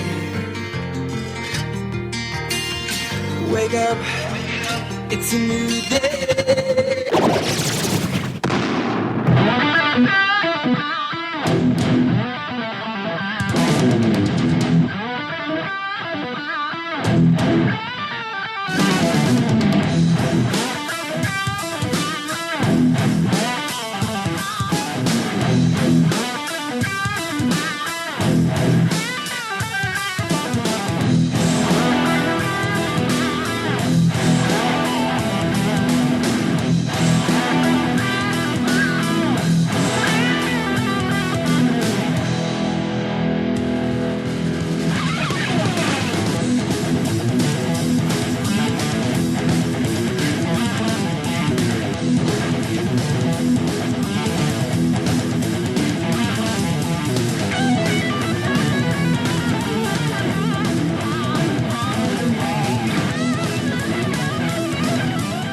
Welcome back to Morning Blend on Guardian Radio 96.9. This is Friday, February 20th, 2026. This is Morning Blend Business. And once again, I'm Dwight Strachan. This morning, it's time for our monthly HR series. Ahmad Rashad Thompson is with us, as always. Good morning, sir. Good morning, Dwight. Good morning, Bahamas. It's great to be back. Great to see you. Yes, and we've got an interesting topic this morning, and we were talking off air, and this can even be tied into what we're seeing in the country, especially with the election looming. The topic, your employees are clocked in, but not locked in. Come on. Come on, Dwight. All right, so break it down. Explain it to us before we dive a little bit deeper into this. Yes. So in theory, what I'm saying is that you have an employee, you may have an employee base that is disengaged. They come to work every day. They do physically clock in because it's a requirement to be paid. They will do what needs to be done to be paid.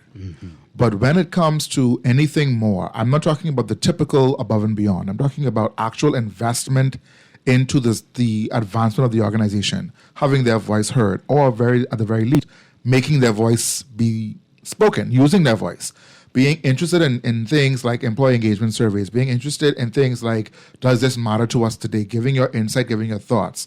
When you find that employees are disinterested, it's coming from one of 3 or 4 things, Dwight. 1, there's a lack of trust. I don't trust that you will use my voice to affect me and my colleagues.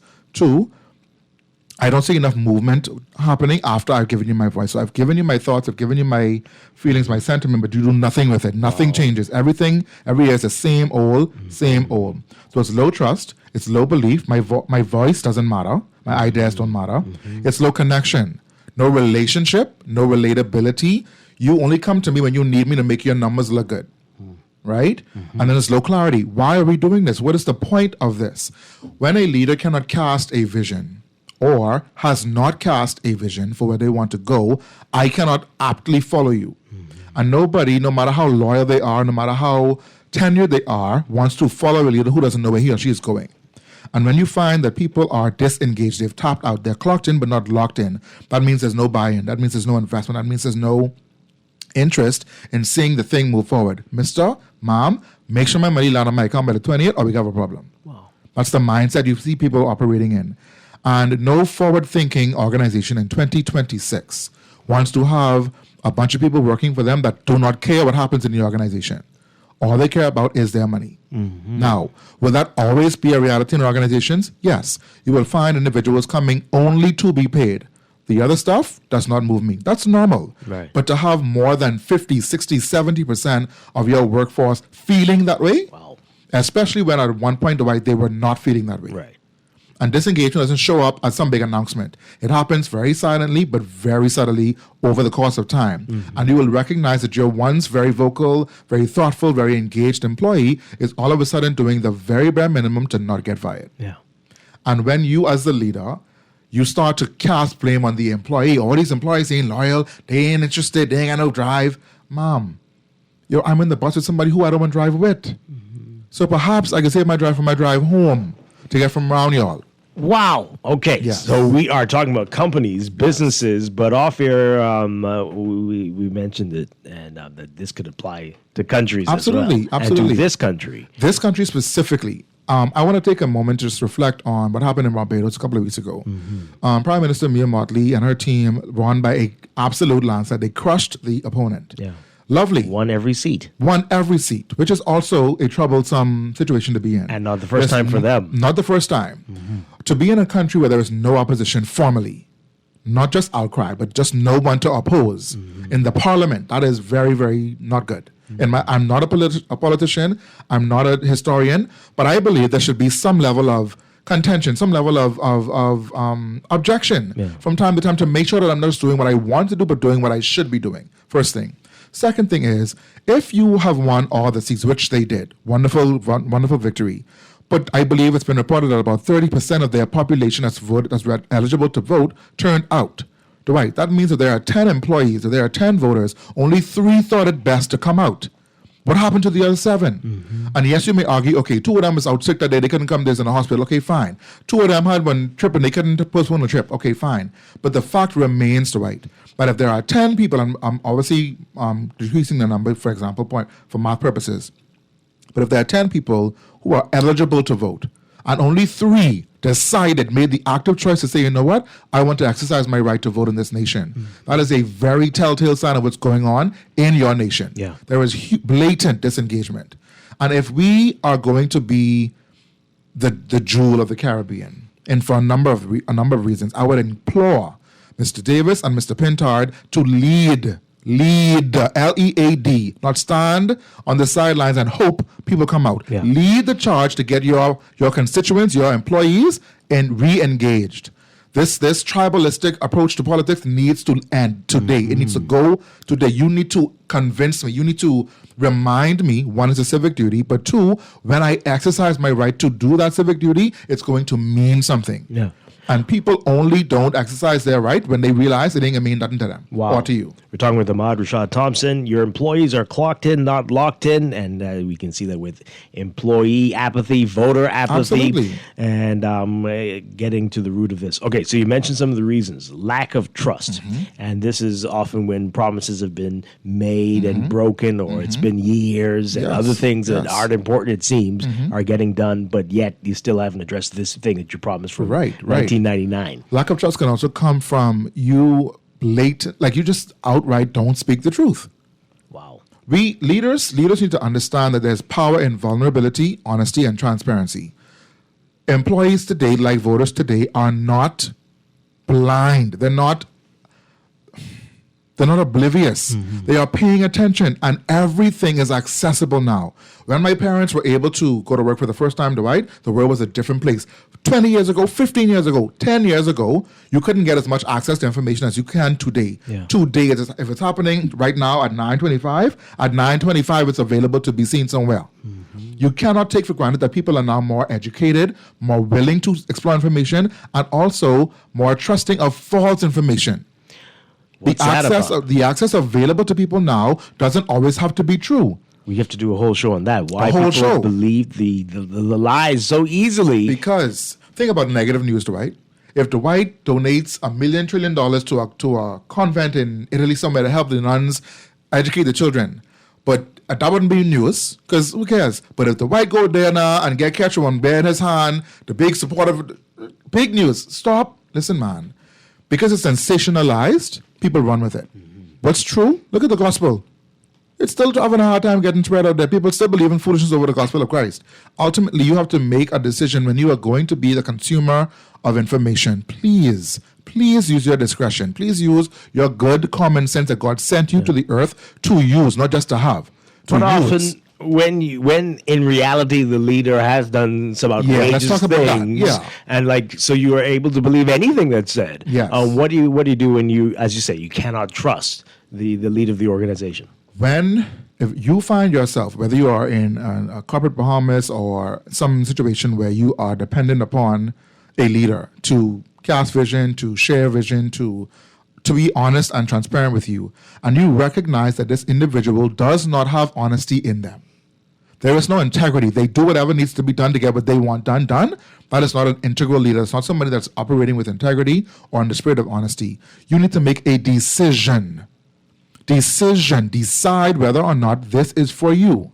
But to be part of an organization where you know honesty and integrity don't exist as values, and you can see that dishonesty instead does, you have a choice to make. Again, I'm not able to pay a mortgage for your mama, sir, so please don't look to me. But ultimately, make a decision for you and your household. Do you want to be a part of something that does not align with the values that you have for yourself and your family, or do you? Or don't you, sorry? And if you don't, make a decision. Yeah. And the same you is said true. that maybe you're guided by the fact that this thing better be there on the 20th, Right. And so I And can live with it. if that's your North Star, if you will, if that's what you are looking to, then that's what you need to work toward. But if you're going to be the leader, if you're the leader and your values are dishonesty and lack of transparency and lack of integrity, you're going to have a price. You're going to pay the price for that. People will stop showing up the way they used to or never show up at all, especially when you have legacy employees or legacy, if we talk about voters again, legacy voters. Even though our country has been primarily tribalistic in its approach to politics, people are becoming more open to explore possibilities that serve them and their family, them and their priorities. And if you, Mr. Leader, you, Mrs. Leader, do not match that, you may run the risk of being disavowed, people not even showing up.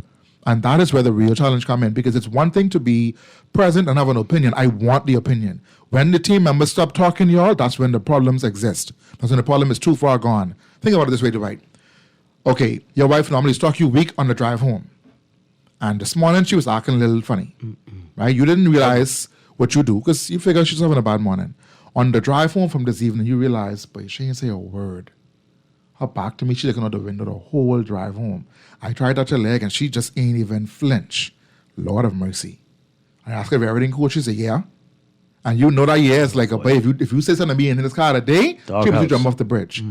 You have to realize that silence does not give consent. Silence is an expression of dissent. And when people close their mouth, that means they are tired talking. Wow. Because they've been talking on air.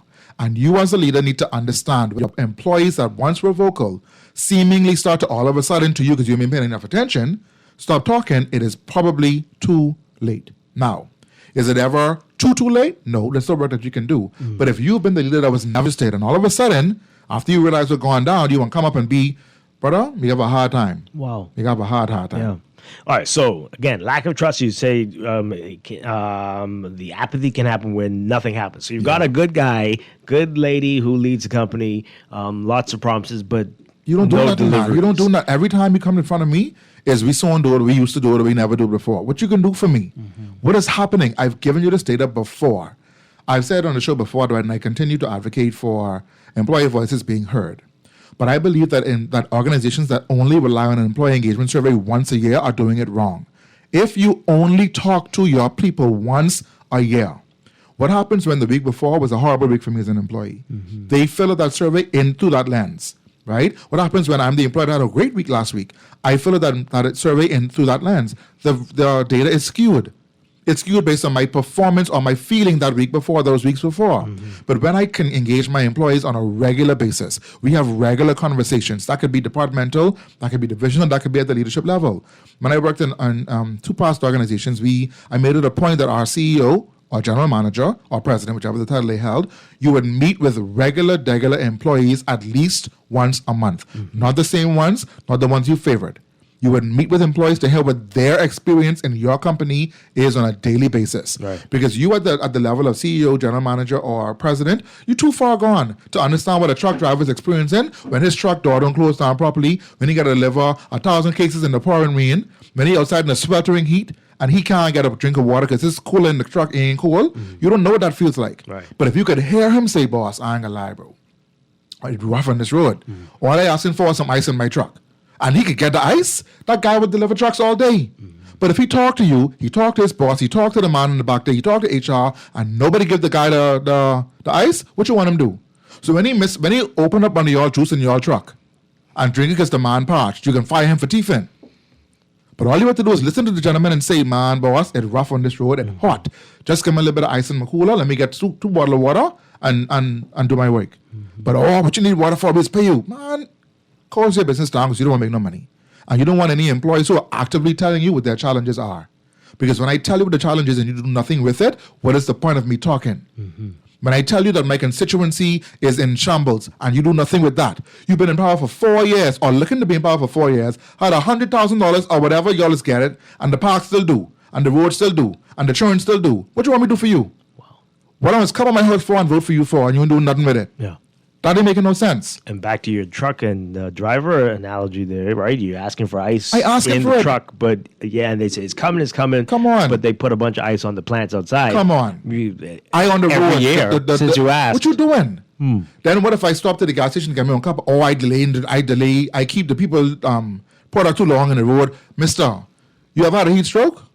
You ever deliver anything on pouring rain? No. You ever make up a bed, 14 beds in a row, and all the beds had stains on them? You ever had to tow the mop from one end of the property to the other end of the property, sir? No.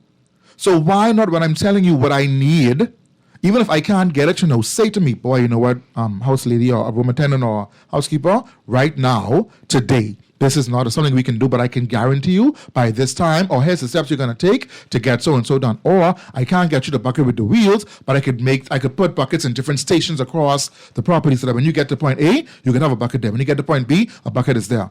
Do something with the data people are giving you. Stop taking people's information, data's voice for granted, because one day they will stop speaking. All right, so what if the employees are telling you we need this, we need that.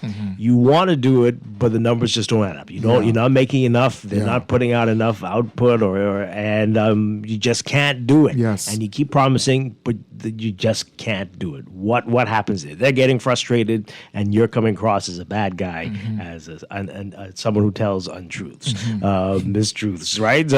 What do you do? Dwight, say that. Tell people what is possible. Don't tell me what is impossible, because then I look around and I find all the things that make it seem like it is possible. Tell me what can be done so I can understand what you are going to do. Whatever you say you can do, do it. And do it very quickly. And then remind me every time I complain what I just did. Don't boast. Don't get conceited. Don't make me feel guilty. But remind me, you remember now, you asked for A, we were able to do B. It's in place now. You can see it. You can trace it back. I go back to these Clorox and Beep all the time. I say it almost every show. You asked for Clorox, but I could only afford Beep. They do the same thing, right? And in every location, on every floor, on every whatever, there's a Beep, there's a wipe, and there's a sanitizer station. That's a treat for our people watching us on our video Right. You'll know. I'm sorry, yes. But what I'm saying to you is, if you can't do what I've asked for, tell me what you can do. What can you do? Spin the thing. If you can't do anything, because that's sometimes the reality. Listen, team. Right now, here's what we are facing. And the priority with what we do have or what we can do is A. Because if we get A right, we can eventually end up doing B. But if I do B now, it's too premature. It can't be sustained. You can say I do it once and couldn't do it again. I want you to understand where we are right now, what we can do. What you could also do is connect with people who have different viewpoints than you. Maybe you're talking to one of your line level employees. Listen, man, we know that you guys are asking for A, but we really can't because of here's what's going on financially, or we need board approval, and they said no, whatever the case may be. What do you think is a sound suggestion or a sound replacement? Invite people to the table. Stop doing this thing alone. Collaboration matters, y'all. And if you could re-engage an employee by getting their ideas to the forefront, could you imagine? Employee survey comes out, the people are asking for A, right? You know you can't do A, so you just do nothing. You just walk off and say, well, we can do it next year, right? Or we can just do the survey again next year. Bad idea. It's not going to work. It's going to cause more dissension in the organization. But could you imagine if you bring 10 of your line-level employees from different parts of your organization that represent a subset of that same voter engagement survey pool, right? And you say, y'all, listen, right now, we're in a tight. Or here's what we find what we can do. What are your thoughts on this? What do you think we should do with what we have right now? Bringing those people to the table, giving them an opportunity to share their actual feedback and ideas with you. Could you imagine what happens next when you say, listen, this idea is brought to you by Dwight, one of our drivers in transportation. This idea is brought to you by Mary Jones, one of our room attendants. This is brought to you by John Brown, one of our servers in the restaurant. These are regular people who are in the fight every single day, and they can see their name in lights with an idea that was brought to the table, activated, and then can be experienced by your employees. Other employees are saying, well, wait a minute, boss, me, I got an idea too. Man, bring it to the table, let's talk. Wow. Does it mean that all ideas are going to be implemented? Absolutely not. But as a leader, you can also say, listen, man, you have an idea drive. Bring it. It could be as crazy as you think it is. Bring it, let's talk about it. And if we could do it, we could do it. If we can't do it, we can tell you why, and we can tell you what's going to happen next. But people want to know. They want to know what they can expect. And even if I can't get what I want, I at least know that you heard me when I said it, and you did some actual evaluation of my response, and you put some thought into that. Wow. But when you just leave it to I as the boss, do what I say. Wow. We're talking with Ahmad Rashad Thompson again, our HR series every month here on the Morning Blend Business. Your employees are clocked in but not locked in. All right, so we hear this all the time, especially when it comes to unions. They're working to rule. They're not doing anything extra. They'll do their job, and then that's that when it's over. And I'm sure some will say, what's the big deal? I don't have shares in this company. I have a life. I have family. I have obligations. After my shift is over, I'm gone. What's the problem? What do you say to people? Why can't I have that attitude? That's not a disengagement, though. I'm very aware of what I want to do and what I don't want to do. Okay. I would still actively participate in your employee survey. I would still actively give ideas when I want to or feel that too. I'm not disengaged because I want to stick to my script, because I want to just clock out and go home and I off. That's part of you. You have that right. We're talking about people who literally will say nothing and watch the building burn out. You still got to pay me. That's your building will burn down, not my house straight. Disengagement is not... Disengagement and apathy are different from I'm going to come to work at 9 and leave at 5. Yeah. I can still fill out your survey, so I can just do between 9 and 5. Don't bother me after 5 o'clock. That's my right as an employee. Right? The work to rule thing is something different. Yeah. It's not a sit out or sit in. No, and that's not disengagement either. I'm actively... that is not either? Actively showing you how engaged I am because I'm not prepared to put up with that dumbness or this dumbness. Interesting. Now, the way I can do it is based on what our labor agreement says or industrial agreement says. So I'm still actively engaged in the process of making this place better for me. Because you could have just quit. I could have just quit. Or I could have caused more confusion by doing what I want to do and not doing what you asked me to do. That's still not disengagement. The fact that you're still here even though you're doing industrial action. Because that's literally the opposite of disengagement. I'm actively engaged in making things better by exercising my right through our industrial agreement to do the sick out, do the walkout, do whatever I want to do. Because I'm doing it within the parameters of what's allowed. So be concerned about the employee that's not even doing that. When the people stop talking, sir, ma'am, when you realize that only you, when every time you go to the meeting, any questions? Nothing from me, nothing from me, nothing from me. Nothing from you? You be here 95 days a week. Yeah, 100 hours a month. And you don't have nothing to say? No, ma'am. I straight. Everything cool? Yeah, man, boss, all is well. They lying to you to your face, brother. When they go in their private meetings, they're telling you exactly what's wrong. And you need to pay attention. You need to wake up. Silence does not give consent. Silent is a clear indication of dissent. Wow. And dissent usually has a voice. People who are in dissension in something, people who disagree, people who have an opposing viewpoint will say it. But this is not that. This is disengagement. I ain't saying nothing.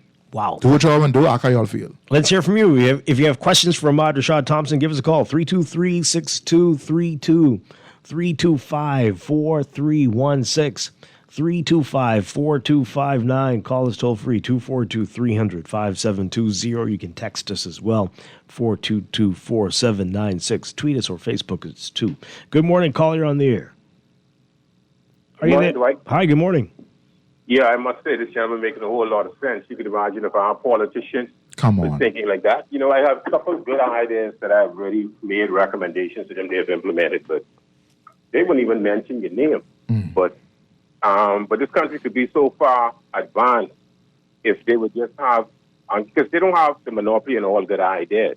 No. You know, but for whatever reason, they have a small grouping of people, and hence this is where we are right now after 52 years of independence. But it's just you know, they ask for consultation in a broader way, but when you give them ideas, they take it, use it as theirs, and they wouldn't even say where they get the source from. But that's just the way it is. But I don't know what Mia Mortley is doing. I'm reading her manifesto as we speak, but you could imagine winning 90 seats in a row. In a row. 90 seats in a row. I mean, that is unbelievable. That has to be a rep. It should be studied. Yet anywhere organized general elections is held.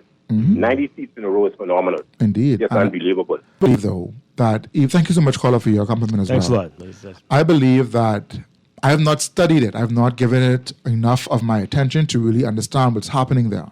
But I often refer to Ms. Lee as the region's prime minister. Yeah. Often. And I think that she is someone that speaks boldly, that speaks with authority, and she demonstrates what it means to lead with integrity. I don't live with her. I don't know her all the way. I don't know every detail about her. But when I see her anywhere, I feel like she's telling me the truth. Yeah. Is that the all truth? I don't know. She seems wonderful, and I respect her greatly, but I think this is a sign of a problem. I do agree. I totally agree, Dwight. There's no way.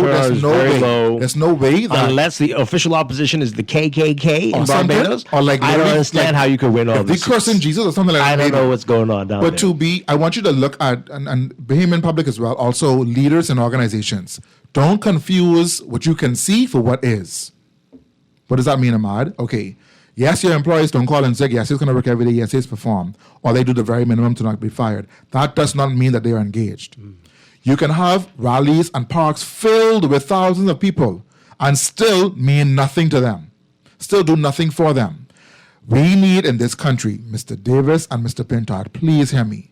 Mr. Bain as well. You're vying to lead this nation. You need to represent the needs of the people, not your interest of your party.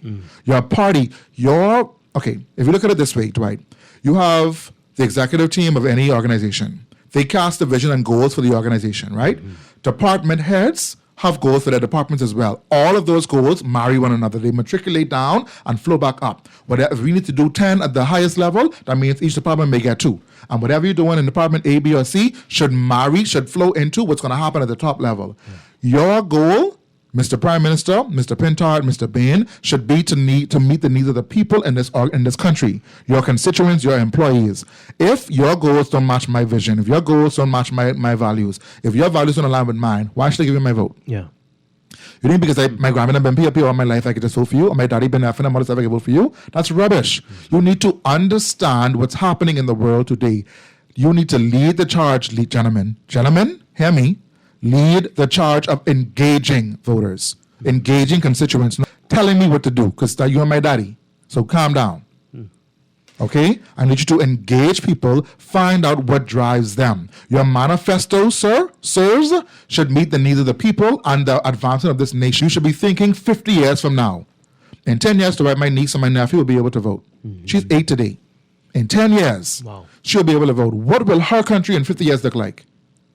You are, and I also want these politicians, and this is not ageism, this is not anything to do with your inability to perform after a certain age, but I expect that at the not this election is coming up now, the one after this, the next election cycle, many of those running now, for Lord's sake, you should become a consultant and advisory to your party. Go lay down. Help the nation to get better from the sidelines, not in mainstream politics. But you should not be exiting it, leaving it in the state that it's in now. You should be preparing a bench. I need to see these leaders telling this country who they expect to succeed them when they leave the position of prime minister or vying for prime ministership. My goodness. Who will succeed you, sir? It shouldn't have to be just the deputy prime minister or your deputy leader. Who in your party are you preparing to lead my nation? Yeah. What is the plan? What is the succession plan? You have a 4-year manifesto that can't save me, that can't help our country. What's going to happen in 52 more years? Yeah, absolutely. What are you doing today that's going to protect that? What is the vision for 2073? Come on, man. 2073. Some of these folks, if they were to, as you say, go, lay down. Yeah. They would they would do better if they don't say anything. But all due respect, they help the country better if they. Yeah, don't take it out of context now, because you still have value. Sure. Right? Sure. And the institutional knowledge we need. But don't do that. You could do that as an advisor. But you have to prepare who's coming next to be able to be advised. Yeah, sure. Some of them. some would do better to not speak again. Indeed. But caller, good morning. You're on the air. Hi, good morning. Are you there? Good morning, Dwight. Hi. Good morning. Ahmad Rashad Thompson. Hey, Mr. Thompson. Morning, sir. Totally enjoying your contribution this morning. Thank you, sir. I am here shaking my head in my car with all of the points that you're hitting. Here's the reality here in this country. You talk about Mia Motley, the regional prime minister. She is a regional leader. I highly respect her, even though yet we're still learning a lot more of who she is. Absolutely. But her presence on the world stage right now demands respect. 100%. And she has that from many Bahamians who wish that our leadership here even begin to simulate any of the strengths that she really has on the world stage in particular. What is so important here is we have this aspect in our politics here, that you got to surround yourself with a bunch of yes men. Rubbish. And that is very dangerous. Dangerous. Because when it comes down to you as a leader not doing something or saying something that is right, and you present it to the public as it being right, and the public can see that what you're talking is lone rubbish and garbage, it only puts your credibility and your integrity in question. This is what we have in this country right now. Right now, we have that. Yes, sir. When you surround yourself with yes men who would not correct you, would not put you in your place, yes, you may be the leader, but the leader does not necessarily mean that you have all the correct answers or your movements are all correct. And this is the problem we have in this country. We are afraid to challenge authority. Yeah. And, it's just like any organization. I'll close with this. No organization is stronger without its employees. Your employees determine whether you will grow or whether you would retire. Yes. And until we in leadership understand that and stop treating the line staff, stop treating your employees as if they are nothing, they're expendable, you could dismiss them left, right, and center without any regard to how it impacts your business. Yes. I can tell you, at the end of the day, your business is going to lose. Absolutely. That's all I have to say, but that's a warning to our Bahamian people. Thank you, Stop allowing yes men to run this country, and let's grab this country as a Bahamian and build this country and force them to build the country for the next 20, 30, 40 years instead of the 5-year plan. Yes, Thanks for taking my call this morning. Thank you, sir. All right, so that is a great point. I wanted to talk about this. I mean, I feel like this could be a whole show as well, right? Because plenty of people will not tell the boss the truth because they don't want to get the boss fired, upset and get yourself fired. But why it happens in politics like this is interesting. But what do you say to that? I think in any circumstance, in any setting, it's to self-preserve. Okay, so if my boss, especially if I see him do it before, or I saw her do it before, this woman is carrying on bad when you challenge her. Right. Miss, yes, ma'am. Let me wash your car for you. Right away, ma'am. Yes, boss. Everything straight, boss. Even though you're the vice president. Even though you're the vice president of so and so. You only do it to self-preserve when you have no room to be challenged, Dwight. That is a dictatorship. That is not a democracy, or that's not an element or an environment where I encourage contention. Contention is the wrong word. When you have an environment, Dwight, where a leader or an employee feels like if I say something, I risk my job. Come on, man, that's a clear sign that something is not right. Leaders who invite people with opposing viewpoints to their table are going to be successful. Yesterday, I was in a leadership session. I was in a workshop with about 30 leaders yesterday, different industries, and more of in our aviation industry, right? And I said to them, listen, you need two things as a leader in this day and age. Not only two, but two of the things you must always work with: empathy and perspective. Perspective not meaning that only your perspective matters. It's your ability to take into perspective somebody else's. Right. I didn't think about that, Mary. I didn't see it that way before, Mary. Here's what we can do with that perspective. We can either implement it, we can explore it further, or I can give clarity and context to Mary and say to her why that particular perspective may not align right now, right? Or where it can align. I don't need to tell Mary who she thinks she is, what you think you're talking to, Billy, Mr. or Mrs. Please, while your employees clock in, you clock out. Because if you can't invite me to the table and encourage me to bring my opposing view or my different view, what's the point of having me here? Right? And the same is true for the leaders of these parties. If you have a constituent, if you have a member of your team, a member of your parliament that can't say to you, boss, I ain't sure if that makes sense. What about the issues in my constituency where people are saying right now A and B is not their reality? But you're advancing a plan for the nation that doesn't represent the nation. Have we considered A? Have we considered B? And for you to lead that person and say, you know what? Well, you're right. That's some good stuff. What are your constituents saying before we make this manifesto? Does it matter, though, the way you do it? I mean, absolutely. Like call the boss out or in front of everybody, or do it on the side? Does it matter? Do you need to know the boss? No. If I say it matters. If I say to you, Dwight, I want you to understand two things. When I talk to my constituents or when I talk to my employees' boss, here's what some of their concerns are. Bam, bam, bam. Versus, hey, boss, that's stupid. What are you doing? Calm down. What are you trying to prove? That you're bigger and better than him? You ain't. It ain't your company. It ain't your government. So if you really want to make a change, activate your voice in a sensible, tangible way. Bring data, speak facts. You can be impassioned about that, but still get your job done and get your viewpoint across with sense. Because ultimately what that person's going to do, don't invite them to the meeting. Let's have the closed-down meeting and tell them about it once it's done. Let them see the minutes. So you waste your opportunity at that table because you're making noise instead of making a point. Yeah. Wow. This is some powerful stuff this morning about Rashad Thompson. Let's take some more calls as time is quickly going. Good morning, caller. You're on the air. Are you there, caller? Good morning. Hi, good morning. You're live. Yep, call us back. 323-6232. 325-4316. 325-4259. This text is asking if you do any leadership training with politicians. Oh, boy. I would absolutely love to. You've never done it? You haven't? No one's asked you before? I've never been invited. Now, Dwight, here's what I would really want to do. If I could be honest with you, I could put this into the atmosphere and let God pick it up and make it happen. I want that our leaders of these respective parties would seek wise counsel from a leadership perspective, not to win an election. How will you lead our nation? Why should I entrust my future to you? Now, you may argue, you could not vote and still have to entrust the future to them. Yes, that's absolutely right. Because no matter what happens, somebody can vote and somebody can get voted in or somebody can get voted out. That's going to happen. But wouldn't it be better if you can sit with a constituent, sit with someone to give you direction and clarity on your leadership strategy for the nation, where you can see yourself outside of yourself and recognize there is room to grow, room to improve, things to work on. I want these leaders to take their leadership roles seriously. This is not just rallies and campaigns and fancy ads. This is people's lives. Your children and grandchildren will live in the same country you're trying to run. And will they be better off because of you or not? I say it this way to my leaders in my workshops, Dwight. If your employees could pay you a salary, would you pay your mortgage off today or be broke tomorrow? Oh, boy.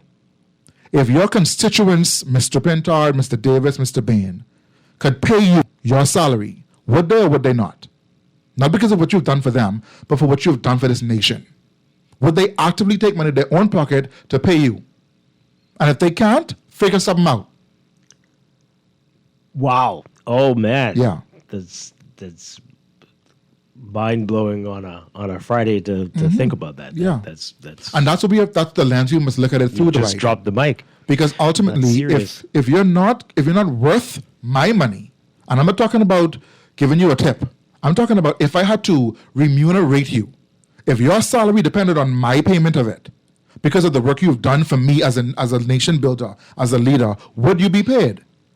If your employees had to pay you versus you paying them, would they pay you back? Wow. Are you worth my salary? Let's take these final calls. My goodness. Caller, good morning. You're on the air. Yes, good morning, Mr. Strachan, and to the wonderful Mr. Ahmad Rashad. I sound like a superstar name. Wow. Johnson, right? Thompson. Hey, Ahmad. Yes, sir. I'm calling to really say, right? You know, I'm calling from an employee perspective, right? Do you go into hotels also? I do. I used to work at a hotel. Yeah, but you need to go. Well, you need to go in the engineering department. I'm calling from that perspective. And then I'm self-employed, and I have about 2 employees that comes in part-time. Sometimes they help me, right? And so even in that, as I worked in the hotel, you would change bosses, right? And there was a problem with the boiler, in which the boiler was smoking. It was a sophisticated boiler. It was a Cleaver Brooks, and it developed a problem, and so it was smoking, and people in the laundry was getting it was a lot of black smoke coming out there. You know what the problem was. I mean, I knew what the problem was, but most people didn't know how to fix it. Really and truly. But the reason why I knew, because I was trained by Mr. Jerome Sawyer, man, who was a boiler man on the ship in the U.S. Army, and I also was familiar with the manual as I was an avid reader. And we had a new boss came in, and he was so cocky. I'm just trying to give you an example of what makes companies suffer. He was so cocky, he wouldn't listen, and so I just used to watch him play around with the boiler. But I knew how to fix it, But that's just giving. I don't even care no more, because this is years ago. And I would watch him play around with the boiler, and the boiler still would smoke.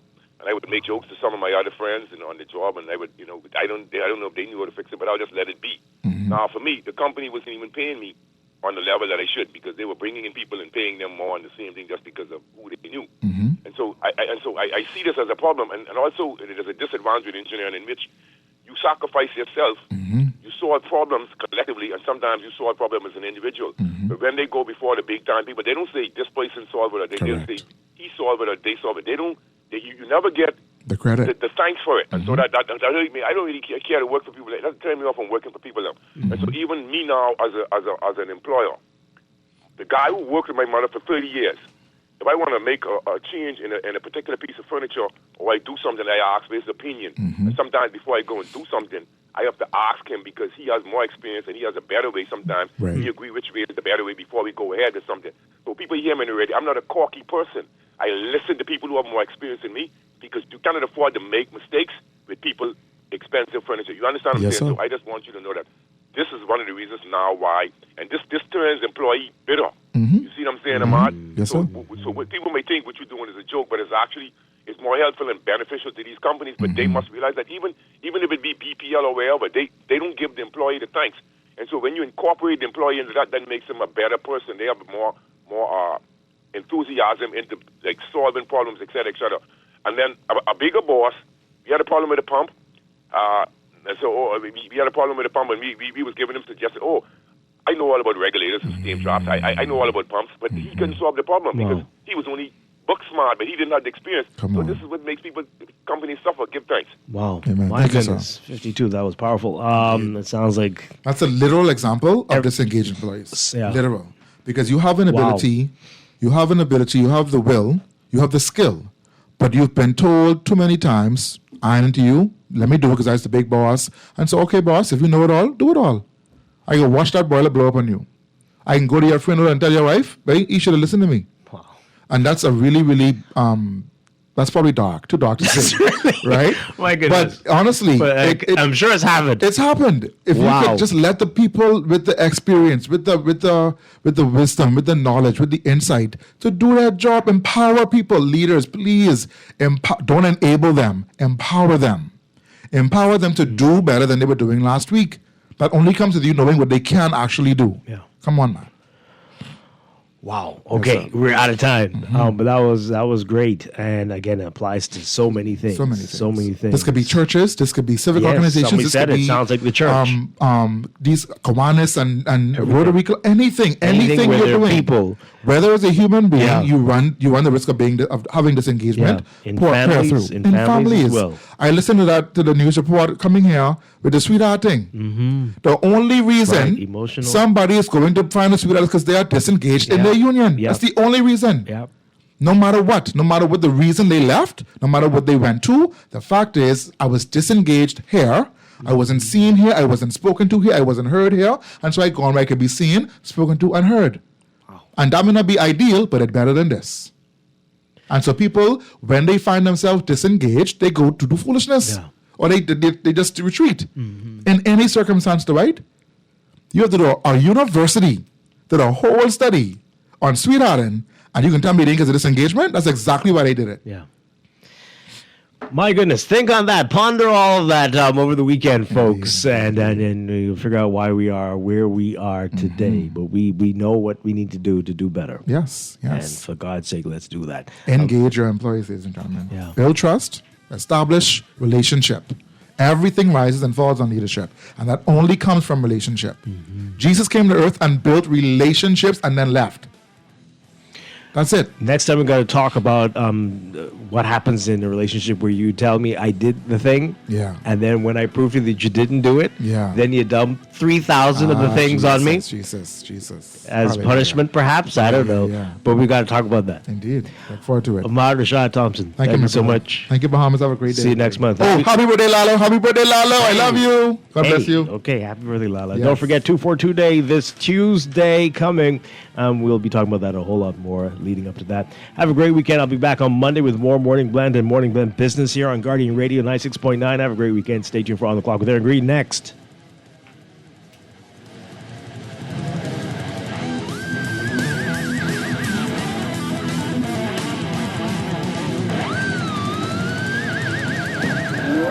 On Angie, how does it feel to have broken the bull riding world record? Sore, Sean. That bull was angry. Angie, I think that bull is headed towards your red convertible. I broke the world record and he broke my car. Oh well, at least I've got CG Comprehensive Motor to cover this. Get covered for collision, damage, and more. CG Atlantic Agents and Brokers. Good like that. All benefits are subject to policy provisions, including eligibility at the time of service. At CFAL, we understand that a secure future is the greatest gift you can give your employees. That's why our tailor-made group pension solutions are designed to fit the needs of both large and small companies. With CFAL, you can provide the retirement you and your employees deserve, ensuring peace of mind and financial stability for years to come. Join the many businesses that have already entrusted CFAL to create the right pension plan for their employees, and let us help you build a brighter future for your team. Visit us at cfal.com to get started on building wealth so you can live well. CFAL, growing wealth for future generations. Spend $150 or more store-wide by February 21st and enter to win Nassau Tiles Fila Cleaning Bundle, valued more than $300. These Fila cleaning products give you the strength you need to keep every tile surface in your home sparkling like new. Drawing takes place on February 23rd. Come visit our showroom today and see our full line of Fila specialty cleaning products. For every space, for every style, think Nassau Tile. This is Guardian Radio 96.9 FM, streaming on GuardianTalkRadio.com and the Guardian Radio app, Nassau, Bahamas.